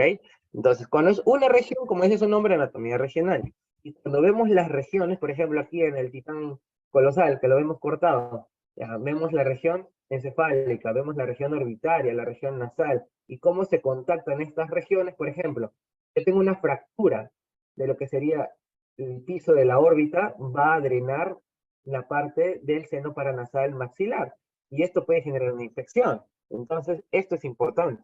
Ahí tenemos la anatomía topográfica, ¿ok? ¿Cómo se llama? Anatomía topográfica. Listo. Seguimos pasando. Y la anatomía del origen de los órganos y sus cambios con la edad, ¿cómo se llamará? Anatomía del desarrollo. Y lo interesante de esto es esto, miren. Esto, por ejemplo, es embrionariamente la circulación arterial de los arcos aórticos. Pero miren, de estos, ¿cuántos realmente finalmente permanecen? Es con este esquema que se explica, por ejemplo, por qué hay un tronco arterial brachiocefálico y la carótida y la subclavia salen separadas en el lado izquierdo y en el lado derecho salen juntas. O sea, esas cositas se entienden con la embriología. Siguiente punto es la anatomía funcional. La anatomía funcional en este caso nos va, como dice su nombre, a estudiar las funciones focalizables. Esta es la base de la fisiología. La fisiología puede filosofar mucho, pero sin anatomía no es nada. Porque para entender la deglución yo tengo que saber qué músculo se contrae, luego qué zonas va a pasar de la faringe. Tenemos la anatomía clínica. La anatomía clínica, por ejemplo, es la que estudia la correlación entre la estructura alterada y lo que sería el signo síntoma de la enfermedad. Por ejemplo, aquí yo evalúo al nervio mediano y lo que voy a hacer es tocarlo para ver si duele. Eso se llama la prueba de Tinel. Y en el caso de aquí, eso se llama la prueba de Phalen. Se comprime contra la parte anterior del retináculo flexor, y lo que vamos a tener es que si el mediano está comprimido, va a doler. Eso, como lo sabemos, por semiología. El siguiente punto es, a lo que les encanta, al menos a la mayoría de nosotros, es cómo entrar a la estructura desde la cirugía, ¿no? Miren, por ejemplo, acá tenemos cómo hacer una soldadura interna a nivel óseo en una fractura tibial, en qué dirección se deben poner los clavos, cómo se debe extraer en un trasplante de pulmón y se debe mantener insuflando. la manera de las incisiones en la piel, cómo uno debe entrar por la paroscópica, o por ejemplo, cómo uno ve en un tumor cerebral o los aneurismas. Esa parte se le llama la anatomía quirúrgica, la anatomía de la cirugía, la que nos va a enseñar cómo entrar y de qué manera entrar para hacer el menor daño posible. Y por último tenemos la anatomía por diagnóstico por imágenes, ¿no? O sea, vamos a ver qué radiografías, tomografías, vamos a ver la estructura sin tener que abrirla. En algún momento ustedes van a llevar radiología y esto es vital, ¿no? Entonces, sorry, esto se le llama anatomía imagenológica, porque vamos a ver imagen. Siguiendo, vamos a tener ahora el sistema de referencia anatómica. En el sistema de referencia anatómica, nosotros tenemos que tener los siguientes puntos: la posición anatómica, la orientación anatómica, la planimetría, los movimientos corporales que se generan, los planos de disección, las cavidades corporales y las unidades estructurales. Son los 7 puntos que vamos a ir viendo en adelante, ¿ok? Entonces van copiando y vamos a ir viendo uno por uno. En cuanto a la posición anatómica, la posición de estudio, que fue parte también de su pregunta, la posición de estudio, ¿cómo es? Bipedestación, o sea, creo que entiendan una cosa. Yo sé que cuando ustedes van a ir al anfiteatro, el cadáver está echado, y ustedes dirán, ya, entonces lo describo de esa manera. No, porque esta terminología sirve hasta para los vivos. Entonces, lo que tenemos que tener en cuenta es, ¿ustedes cómo van a describir a la persona? Como si teóricamente estuviera parado, estuviera con la cabeza mirando al frente. Eso se le llama el plano de Frankfurt, que lo acabamos de ver. La cabeza mirando al frente. Horizontal, ¿no? Los ojos abiertos y mirando al mismo nivel. Los brazos verticales y paralelos al tronco. Las manos en supinación, es decir, hacia adelante. ¿Y por qué eso es importante? Porque cuando las manos están supinadas, el radio y el cúbito están paralelos. Cuando ustedes pronan, que es poner la mano así, ponerla en dorso, esto se cruza. Entonces ya las estructuras no se describen bien. Entonces por eso tenemos que describirlas de esta manera, ¿ok? En supinación, en supinación. Supinación es la palma hacia adelante, hacia arriba. Entonces, otra cosa que tenemos que tener es la aducción de los dedos, es decir, los dedos pegaditos, los talones juntos y bueno, los pies juntos, no pueden estar paralelos entre ellos, eso no es lo importante.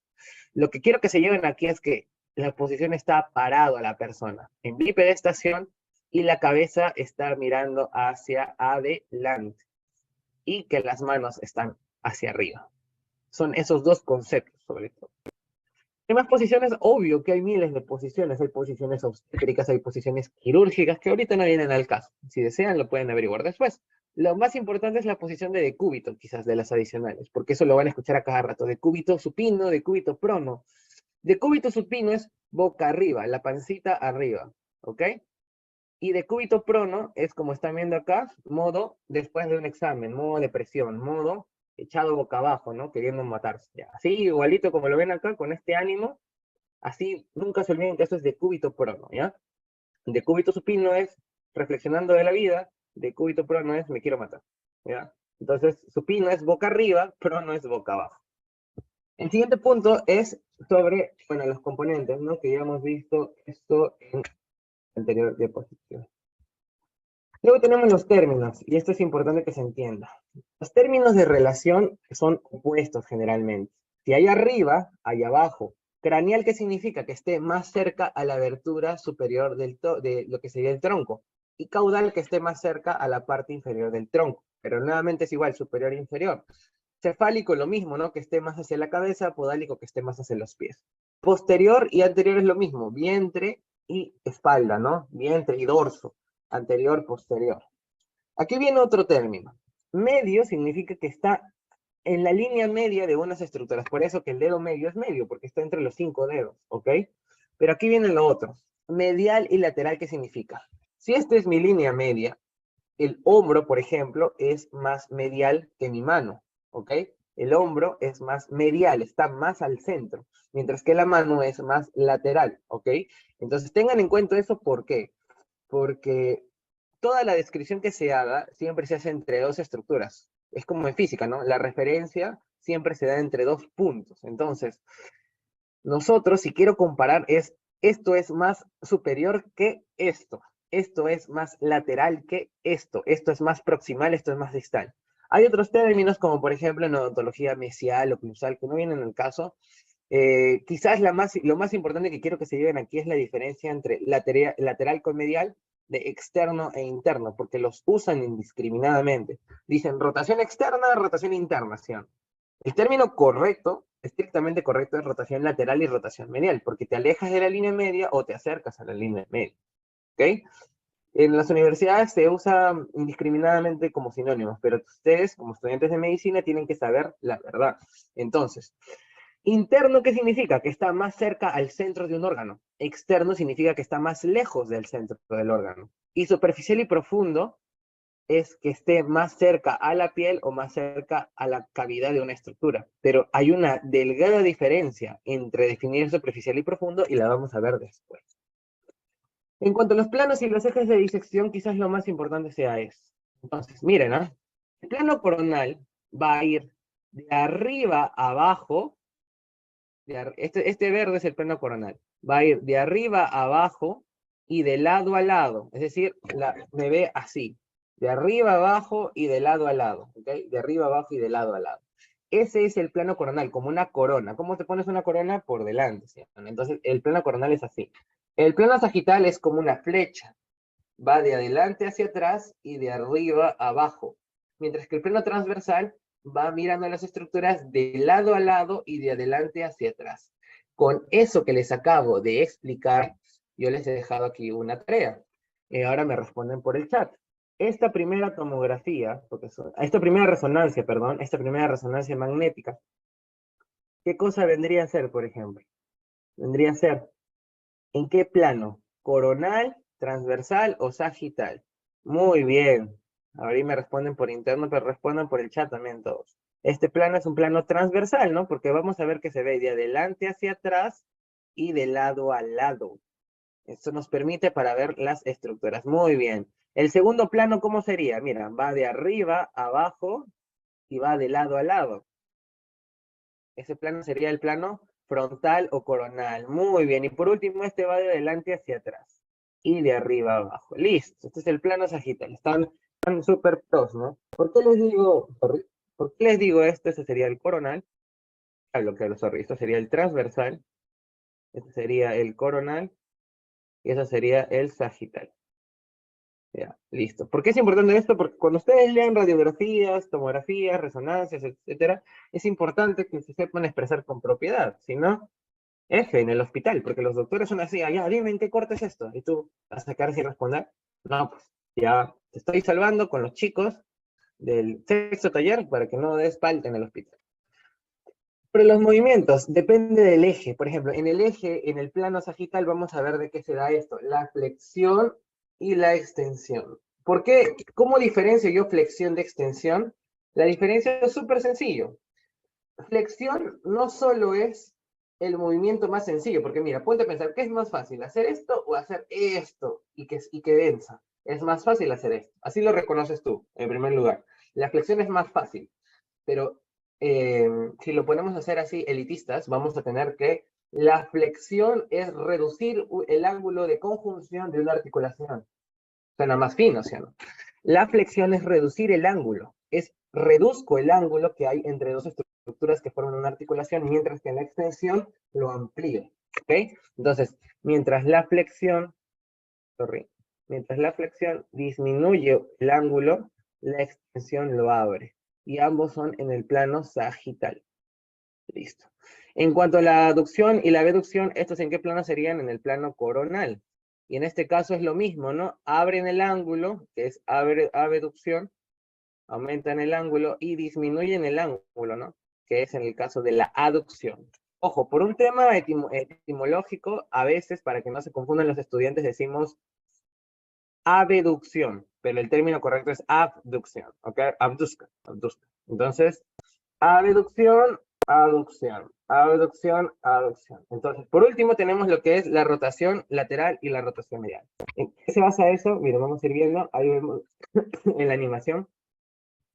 Rotación lateral significa que una estructura gira en torno al eje vertical gira hacia afuera y la rotación medial que gira hacia adentro, ¿ok? Esto se da en el plano transversal. Ah, todo se da en un plano, claro. Veamos, los movimientos complejos que tenemos aquí es, en este caso, los combinados, ¿no? ¿Qué me refiero con movimientos combinados? Los movimientos combinados van a mezclar flexión con abducción, y explicar eso ahorita es un poco pesado, así que ya lo dejo para el que le guste la anatomía, lo puede buscar. Pero en sí, lo que tienen que saber diferenciar es siempre supinación de pronación, supinación palma arriba, pronación palma abajo. Y quiero que ahora hagan un experimento. Van a coger la muñeca y van a tratar de voltear la mano. Miren, no pueden, ¿sí o no? No pueden si lo hacen en la muñeca. Ahora quiero que agarren el codo y ahora van a hacer esto. Y van a sentir, sobre todo agárrense en la parte de acá del radio. Van a sentir clarito cómo algo se mueve. Precisamente, los que no lo sabían, en todo caso para que lo sepan, el cambiar la mano de adelante para de arriba para abajo no se da acá en la muñeca. La articulación se da acá a nivel del codo. ¿Ok? La supinación, pregunta de examen siempre en los exámenes de la universidad regular. ¿Dónde se da la supinación? En la articulación del codo. ¿Ok? La inversión y la inversión en este caso es que el pie puede ir hacia afuera o hacia adentro. Así de sencillo. Y la circunducción es un conjunto. Hacemos flexión de hombro, hacemos abducción, extensión, y luego cerramos el círculo, ¿no? Hacemos los 4 movimientos en ese caso. Otros movimientos importantes que ya se los dejo ahí, los van a ver en la diapositiva, como elevación, depresión, anteropulsión y retropulsión, que es en el caso de la mandíbula, ¿no? Ahora, en los planos de disección quiero que tengan en cuenta eso. Tenemos siempre piel, se lo van a ver cuando disequen en sus anfiteatros, respectivamente, y si no, lo van a ir viendo de acuerdo a algunas estructuras. No todas tienen piel, pero todas empiezan con una capa de grasa, viene una fascia o aponeurosis, que es una capa de tejido conjuntivo laxo o denso. Esa es la diferencia: fascia es laxo, aponeurosis es denso. Fascia envuelve vasos, aponeurosis es una dependencia muscular. Esa es la diferencia esencial entre ambos. Pero ese es el plano que va a definir algo muy importante, les dije hace rato. Luego sigue el músculo y luego sigue el periósteo con el hueso. Y por último sigue la cavidad, puede estar o no puede estar, ¿no? Entonces va a haber un van en la grasa, o sea, va a haber venas, va a haber arterias, va a haber nervios en la grasa, que la vena va a ser esa vena que se ve en la piel, esas venas que se ven cuando tú haces ejercicio, y esas son las venas superficiales. Las arterias igual son chiquitas porque tienen que nutrirse, y los nervios son nervios para la piel. Pero en este caso, el van profundo va a ser para todas las demás estructuras, ¿no? Arterias y venas, y los nervios para músculos. Ojo, mira, el nervio superficial, todo nervio superficial generalmente es más para la inervación cutánea, la piel, la sensitiva, mientras que la inervación profunda, los nervios profundos, son más para la inervación motora. Mira la diferencia. Profundo es motor y superficial es sensitivo. Si lo quieres razonar así, superficialmente tú sientes, y bueno, profundamente te mueves. Entonces, vamos a tener en cuenta ese datito importante. Ahora, ¿cómo defino yo superficial de profundo? Superficial de profundo se diferencian por esta capita de acá. Todo lo que esté arriba es superficial, todo lo que esté abajo es profundo. Ojo, eso no significa que comparativamente el músculo sea más superficial que el hueso, y que el hueso sea más profundo que el músculo. Este término lo uso sobre todo para lo que son las heridas. Si tú tienes un corte en piel normal, cierra. Si tienes un corte hasta grasa, pues se sutura normal, lo suturas. Pero si tú tienes un corte penetrante hasta músculo, ahí tienes que hacer ya una intervención quirúrgica un poco más especializada para poder conservar su función. Y no, vamos a ver que hay dos cavidades importantes, una cavidad ventral y una cavidad dorsal. En la cavidad ventral está el tórax, el abdomen y la pelvis, y en la cavidad dorsal está el cráneo, y está todo lo que es sistema nervioso, ¿ok? En la cavidad dorsal está el sistema nervioso central, y en la cavidad ventral están las vísceras. Las vísceras. Y por último, ¿cuál es la diferencia entre parénquima y estroma? Parénquima es la parte que sirve de un órgano, el estroma es el soporte, el relleno. ¿Por qué es importante eso? Porque hay patologías, por ejemplo, la fibrosis. No sé si han escuchado el término fibrosis. ¿Qué significa fibrosis? Que se cicatriza el órgano por tanta enfermedad, por tanto daño. Entonces, cuando tú te cicatrizas, cuando a ti te lastiman en general, ¿sirves o no sirves? No sirves, ¿sí o no? Entonces, lo mismo pasa acá. El tejido, por ejemplo, todos es un 100%. Y el parénquima del pulmón, por ejemplo, supongamos que es un 80% y el estroma es un 20%. Pero si el pulmón, porque fumas y fumas en cada tono, se cicatriza a largo plazo, y lo que vas a tener es que esto de aquí, como es una cicatriz, ahora va a aumentar al 50%. Entonces, si esto aumenta, esto disminuye. Entonces, si esto disminuye, la función del pulmón será igual o será menos. Será menos. ¿Ok? Entonces, eso de ahí es un dato importante que les va a servir después para la clínica. Y con eso terminamos la primera parte. Con eso es un ABC de lo que deberías saber de anatomía por el sistema de referencia anatómica, la posición, las especialidades y cómo estudiar un órgano. Ahora vamos a ver algunos detalles puntuales de cada sistema. Entonces, agárrate que empezamos. El sistema óseo, hay que tener en cuenta que son los huesos, son órganos claros, blanquecinos, duros, resistentes. El conjunto de huesos con cartílagos se llama esqueleto, ojo, es hueso con cartílago. El conjunto de hueso con su cartílago de conjunción se le llama esqueleto, porque los huesos para poder articularse necesitan un cartílago en su superficie.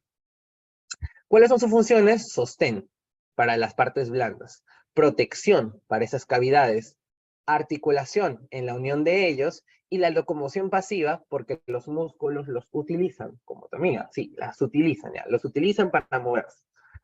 Ahora, esto de aquí es importante porque es la base de la anatomía comparada. Yo puedo comparar los huesos de un murciélago con los míos, o con los de una ballena, o con los de, no sé, un delfín, y vamos a ver que los huesos se parecen, solo que cambian un poco su forma. Los huesos están.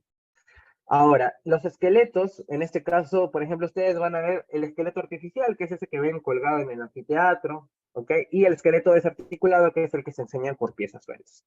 Sobre el conteo de huesos, quiero que acá se den en cuenta algo, ¿no? La columna vertebral, ¿por qué tiene 24, Andrés? Porque mira, si no, no cuadra los 206, ¿ah? Porque acá yo estoy considerando 7 cervicales, estoy considerando 12 torácicas, estoy considerando 5 lumbares. Hasta ahí ya van, mira, 12 más 12, 24. El sacro y el coxis, para el conteo de huesos, cuentan como uno solo, porque son vértebras fusionadas, les dijo Roland. Entonces, en total de la columna vertebral propiamente dicha, hay 26 huesos. Para el conteo, ojo. Para la vida, ustedes saben que el sacro son 5 vértebras, y bueno, el coxis son de 3 a 5, ¿no? Por eso que se habla que son de 32, 33, 31. Pero para el conteo, se usan 26. El cráneo, en este caso vamos a tener, sorry, acá ha habido, creo que se ha movido, pero en el caso de la cara, lo que vamos a tener es chale, acá se ha movido feo. Ya, el cráneo, por ejemplo, a nivel central, tenemos lo que serían 8 huesos, ¿ok? Tenemos al frontal, tenemos a lo que sería el occipital, al esfenoides y al etmoides. Entonces, aquí hay 4. Aquí hay 4 en el nivel del cráneo. Y tenemos 2 a cada lado, ¿ya? Esto es lo que se ha puesto de ahí, sorry. Esto es lo que se ha puesto ahí. Cráneo era con 2, 4 y 2. En el caso de la cara, lo que tenemos es la mandíbula al centro y al vómer, ¿ok? Entonces, ahorita lo corrijo ya. 2, 4 y 2.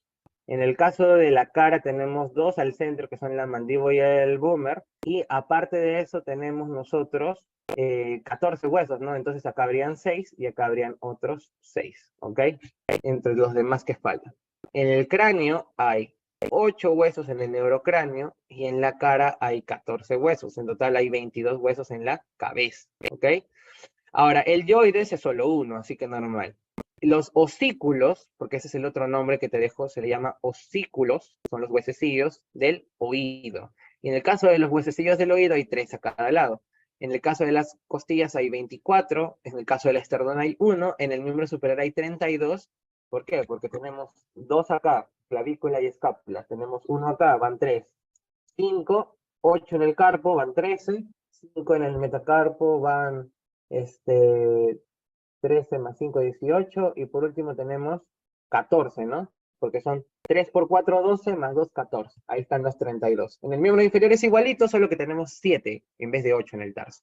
Así que ahí hay 62. Entonces, sumamos 24 más 1, más 1, más 22, más 1, más 6, más 24, más 1, más 64, más 62, nos da los 206 huesos que te enseñaron en primaria. ¿Ok? Eso es para el conteo óseo. Sorry ahí por lo de cabeza. Ahora, la estructura de un hueso, en general, vamos a basarnos en los huesos largos. Entonces, en los huesos largos tenemos prácticamente dos partes importantes que quiero que se lleven.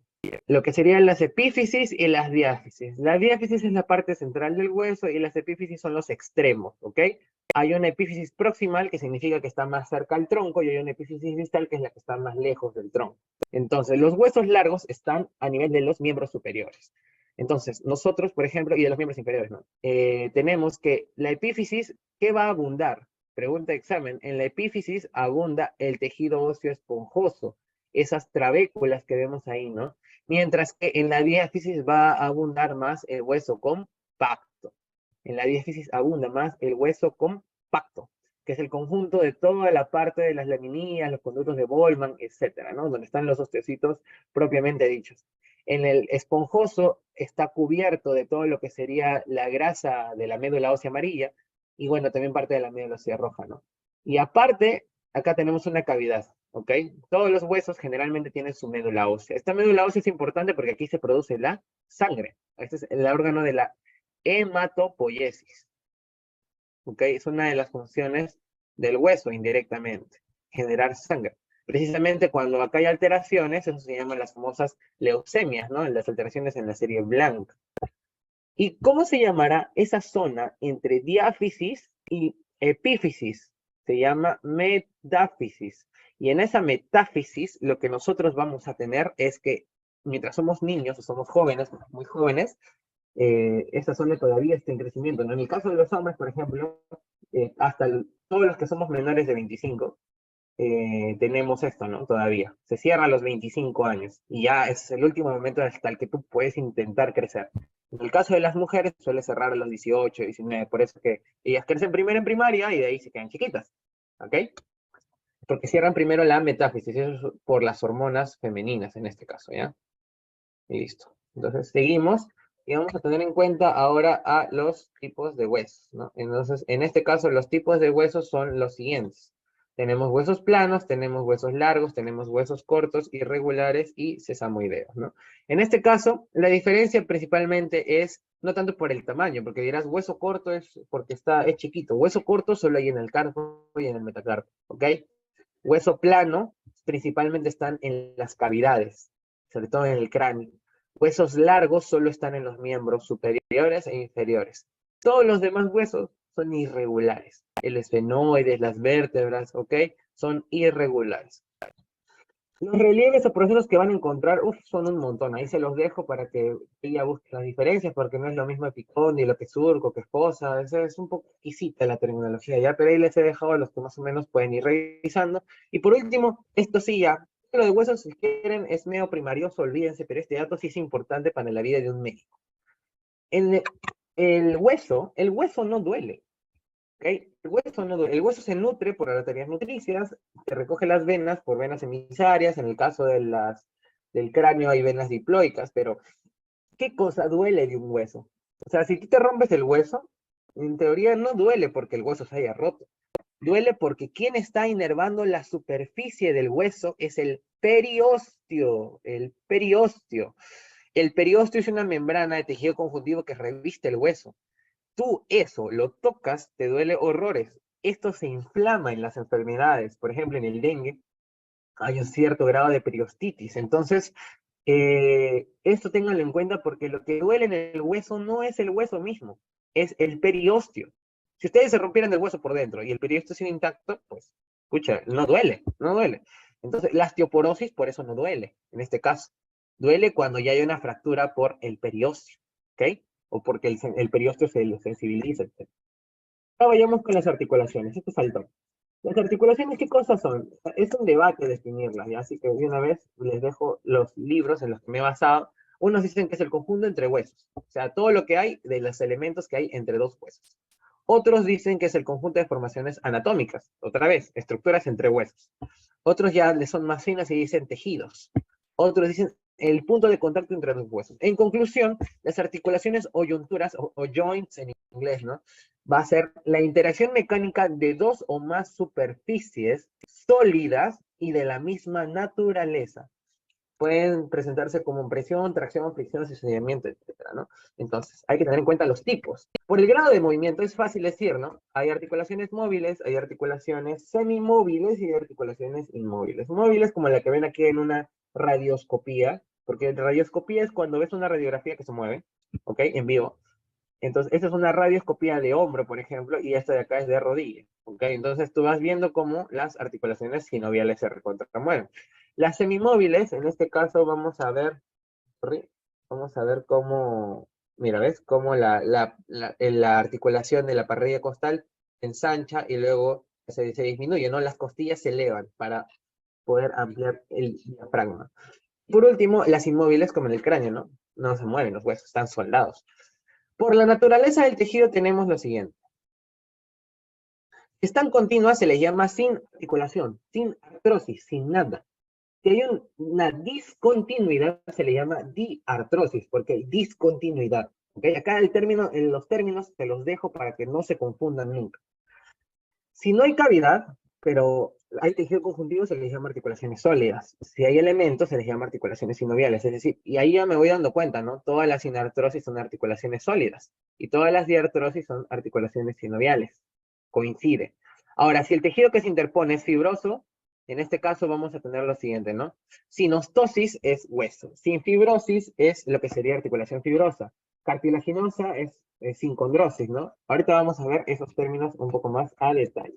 Ahí les dejo, por ejemplo, algunos ejemplos, ¿no? Esta, por ejemplo, es una soldadura total. A nivel del esfenoides y el occipital están ya soldados, ¿no? Es una sinostosis. Otra sinostosis que hay es esta de acá, por ejemplo, en el sacro, ¿no? Ahora, sin fibrosis son las famosas suturas. Miren, acá tengo suturas. Esta de aquí que es la sutura coronal, la sutura sagital, la sutura lambdoidea, ¿no? Y por último tenemos también estas de aquí, ¿no? La sindesmosis, que son esas membranas interóseas, ¿ok? Son las membranas entre dos huesos. Aparte tenemos estos ligamentos, ¿no? Estos ligamentos que van a reforzar la articulación. Y hay, si ustedes ya, más o menos algunos que ya han llevado el curso de anatomía en algún momento, hay dos articulaciones que tienen nombres bien así, bien bonitos. Son estas dos. Entre el esfenoides y el vomer, miren cómo se forman los ligamentos. Como es bien especial este encaje en V, se le va a llamar esquindilesis, ¿ok? Esquindilesis.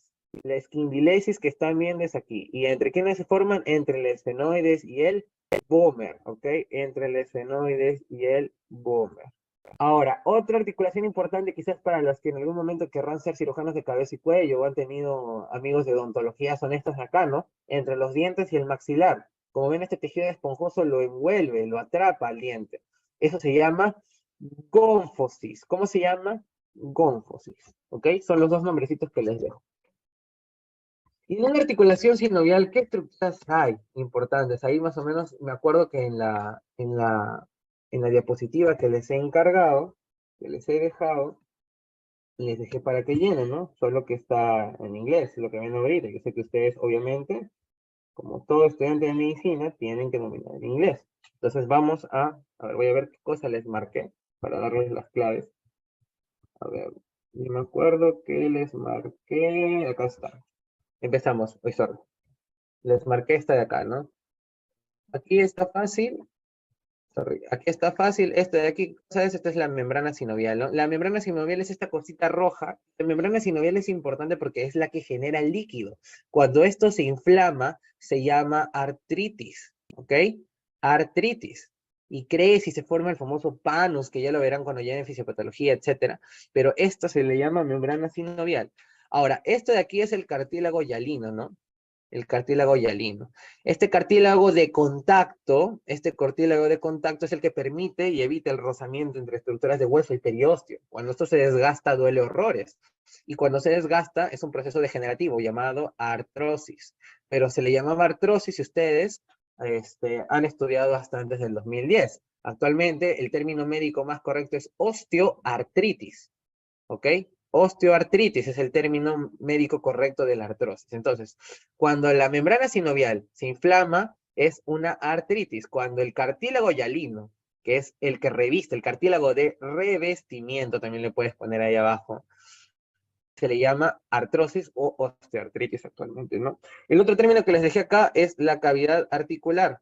Sorry, la cavidad articular, porque esta cavidad articular, cuando se reduce o cuando se amplía, va a darnos también patologías en reumatología. Lo otro también es que esta cavidad articular es a donde vamos a ingresar para meter los medicamentos, ¿no? Para aliviar el dolor a veces, en lo que es la infiltración. Luego tenemos aquí lo que dice sheet. ¿Qué significa sheet? Vaina. Esta es la vaina sinovial, ¿no? Son vainas que van a cubrir a los tendones para que cuando estén pasando no se desgaste el tejido conjuntivo. Tenemos también esta grasa que es el panículo adiposo, que va a veces en algunas articulaciones va a estar llenando, va a ayudar, ¿no?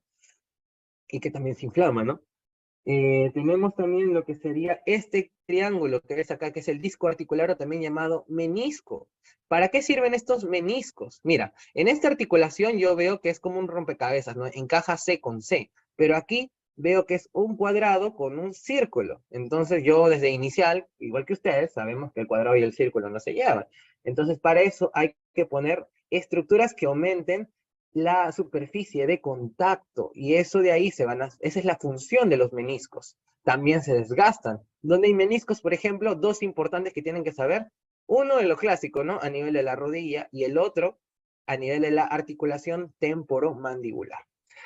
Adicional a eso tenemos esto último que se le llaman las bursas, ¿no? O también llamado bolsas o bursas, ¿no? Que son bolsitas que también se pueden inflamar. Por ejemplo, ¿dónde se inflaman? En el hombro doloroso. Sigamos, y bueno, en este punto vamos a ver por último ya para ir cerrando lo que sería las articulaciones, las clásicas, ¿no? El género y la especie. El género se define como lo que es si es sinovial, si es inmóvil, etc. Pero lo que siempre preguntan a nivel de universidad son las especies, los tipos, ¿ok? Entonces, los tipos. Entonces, ¿qué tipos de articulaciones tenemos? Tenemos estos 6. La troquear, glínglimo o polea va a ser esta de aquí, que es la famosa envisagración. Va a darse un movimiento de flexión y extensión. La trocoide va a rodar una sobre otra. Es un movimiento en el mismo eje, miren, rueda, rueda, rueda. Entonces, este movimiento, por ejemplo, ¿dónde lo encontramos? A nivel del cuello, a nivel del atlas con el odontoides. Y a nivel del radio con el cúbito. Por ese movimiento, entonces esto. Luego tenemos a nivel condilio. ¿Dónde están los cóndilos? Son superficies esferoideas. Es decir, para que tú te aprendas las condilias, mira, tú puedes hacer flexión y extensión. Puedes hacer abducción y aducción. Pero ¿sabes qué no puedes hacer bien? La rotación. Es el movimiento que le falta. Porque una elipse no es un círculo. ¿Ok? La diferencia entre estas dos, y eso te lo dejo de dato, porque veo que están atentos, así que normal les voy a dar ese dato adicional, es de que esta de aquí hace todos los movimientos. Creo que eso también está en el pasito, ¿sí o no? Todos los movimientos lo hace la enartrosis. Esto es lo mismo, pero no rota. No rota. Los condilios no rotan. ¿Ok? El encaje recíproco sí de montar simplemente es los dos movimientos, ¿no? Flexión, extensión, abducción, aducción. Y la más importante que tenemos en el cuerpo, ¿cuál es? El pulgar. La trapezoidea, el trapecio con lo que sería el primer metacarpo, ¿no? Entonces, esta articulación de acá es la que nos permite hacer la famosa pinza anatómica, ¿ok? La otra está acá, ¿no? A nivel de la clavícula, que nos permite levantar los hombros y retroceder los hombros. Ya. Y la artroide desliza, ¿no? Que todas las demás articulaciones son así. Vamos, y lo que vamos a tener en cuenta es que, en base a eso, por ejemplo, si no me equivoco, no sé si les he puesto a ver, déjenme ver rapidito, si les he puesto, no les he puesto la diapo. La trocoide y la plana se dan en el mismo plano, o sea, se dan en un solo eje, miren, este se da en un eje, y la plana, la que se desliza, también se da en un solo eje. Entonces, por eso se les llama monoaxial. Este es monoaxial. Lo voy a poner acá ya. Estas dos son monoaxiles o monoaxiales. La troclear, miren, se desplaza en dos planos. En este y en este. La bisagra igual, en este y en este. Y la condilia en este y en este. Entonces, por eso se les llama biaxiales. Y por último, la que es perfecta, sorry, es esta acá, ¿no? La que es perfecta, que rueda para todos los lados, es esta de acá, que es la esferoidea, ¿no? ¿Y dónde hay esferoideas? Principalmente son dos, ¿no? A nivel del hombro y a nivel de la cadera, que son las articulaciones más móviles del cuerpo. Ya para ir terminando, vamos a ir ahora con sistema muscular. En este caso, quizás lo más importante que les he dejado para completar es esto de acá, ¿no? El músculo estriado, todo el músculo está rodeado de ¿qué? De epimicio. Esa membranita que ustedes van a ver es el epimicio. Lo otro que vamos a tener es los fascículos, ¿no? Los fascículos, el haz de células, que son este conjunto que ven acá, va a estar rodeado ¿de qué? De perimicio. Y por último, cada fibra muscular independiente es una célula y cada fibra tiene su envoltura que se le llama el endomicio, ¿ok? Fibra muscular, que es la misma célula, es el endomicio. Fascículo muscular es el tejido y el músculo estriado es el órgano, ¿ok? Para que nunca se olviden, es epimicio, perimicio y endomicio, ¿ya? Para que vayan copiando. El siguiente punto es las diferencias, ¿no? Entre los músculos que existen. Tenemos músculo esquelético, tenemos músculo cardíaco y tenemos músculo liso. Estos músculos son estriados y los otros son músculos lisos, propiamente dicho, ¿no? Entonces, los estriados, quizás lo más importante que tenemos que tener en cuenta es que el único voluntario es el esquelético. Los otros dos son involuntarios. Yo sé que eso todos lo saben. Ahora van datitos que ustedes de repente no los han revisado todavía. La inervación del músculo esquelético es somática, por eso es voluntaria, mientras que la inervación del músculo cardíaco y el músculo liso es autónoma, por eso es involuntaria. Ejemplo el corazón, ejemplo el tubo digestivo. Otro dato importante aquí, este músculo no se regenera. Este músculo, en este caso, sí se puede regenerar el liso, ¿ya? ¿Y qué formas de músculos vamos a tener nosotros? Por ejemplo, tenemos músculos que son paralelos, músculos convergentes como el pectoral, tenemos músculos unipeniformes como el músculo extensor de los dedos, que miren cómo todo se junta. Este de aquí, que es el recto femoral, que son bipeniformes. De acuerdo a sus formas tenemos más. Los músculos digástricos, miren esto de acá. Los músculos digástricos son músculos que tienen dos vientres. Y por último tenemos músculos circulares, ¿no? Que los vemos como esfínteres. ¿Dónde vemos estos esfínteres? En la boca, en la parte orbitaria. Y por último también lo vemos a nivel del piso pélvico. A nivel del sistema nervioso, lo más importante que tienen que llevarse es que son tres partes esenciales. Cómo se ingresa la información, cómo se procesa la información y cómo se ejecuta la información. Ya Roland lo mencionó y ya lo harán más adelante en la parte de funcionalidad. La información ingresa a través de receptores, la información se procesa, se transporta al nivel central por el sistema nervioso periférico, se procesa y se integra a nivel central y luego ejecutamos a través de los efectores. Puede ser muscular, puede ser músculo liso, músculo cardíaco, etc. ¿Ok? Son esos tres puntos en el sistema nervioso que quiero que se lleven. A nivel de lo que sería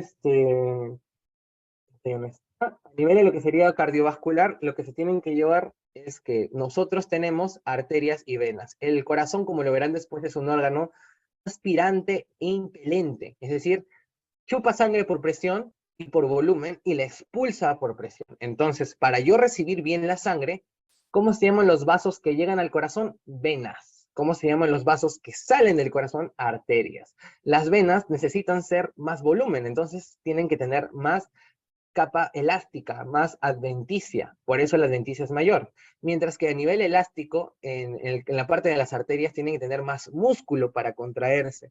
Y lo más importante que ustedes se tienen que llevar es que la que regula la presión prácticamente es la arteriola. La arteriola, que son esas arterias que están ya a punto de entrar a los órganos, lo que van a ver en cada muestra, casi ya todas son arteriolas. ¿Ok? Mientras que lo que recoge la sangre de esos órganos son las vénulas. ¿Ok? Y que cuando vean un poco más grueso, por ejemplo, las arterias propiamente dichas, el tronco celíaco, etcétera, esas son arterias ya de mediano calibre y venas de mediano calibre, ¿no? La arteria más elástica de todas es la aorta, por obvias razones. Entonces, las venas, lo importante que hay que tener en cuenta es que tienen válvulas, ¿no? Porque las venas no deben retornar.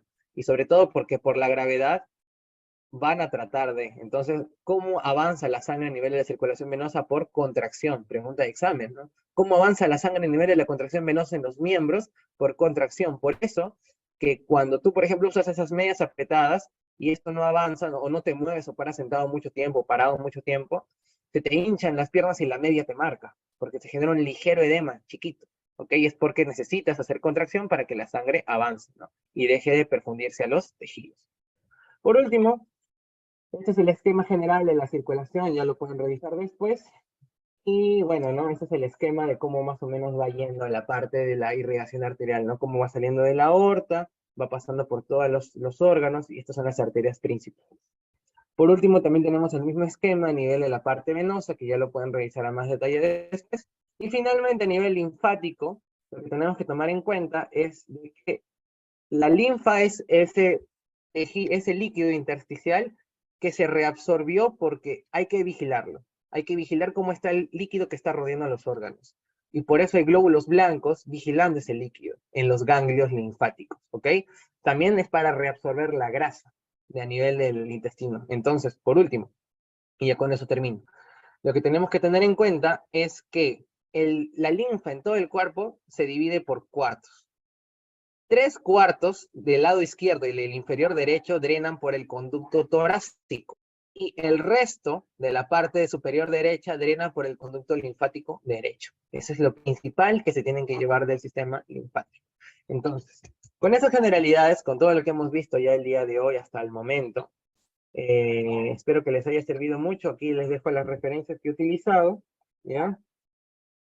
Les dejo las referencias que he utilizado, y bueno, ¿no? No olviden, discúlpenme un ratito.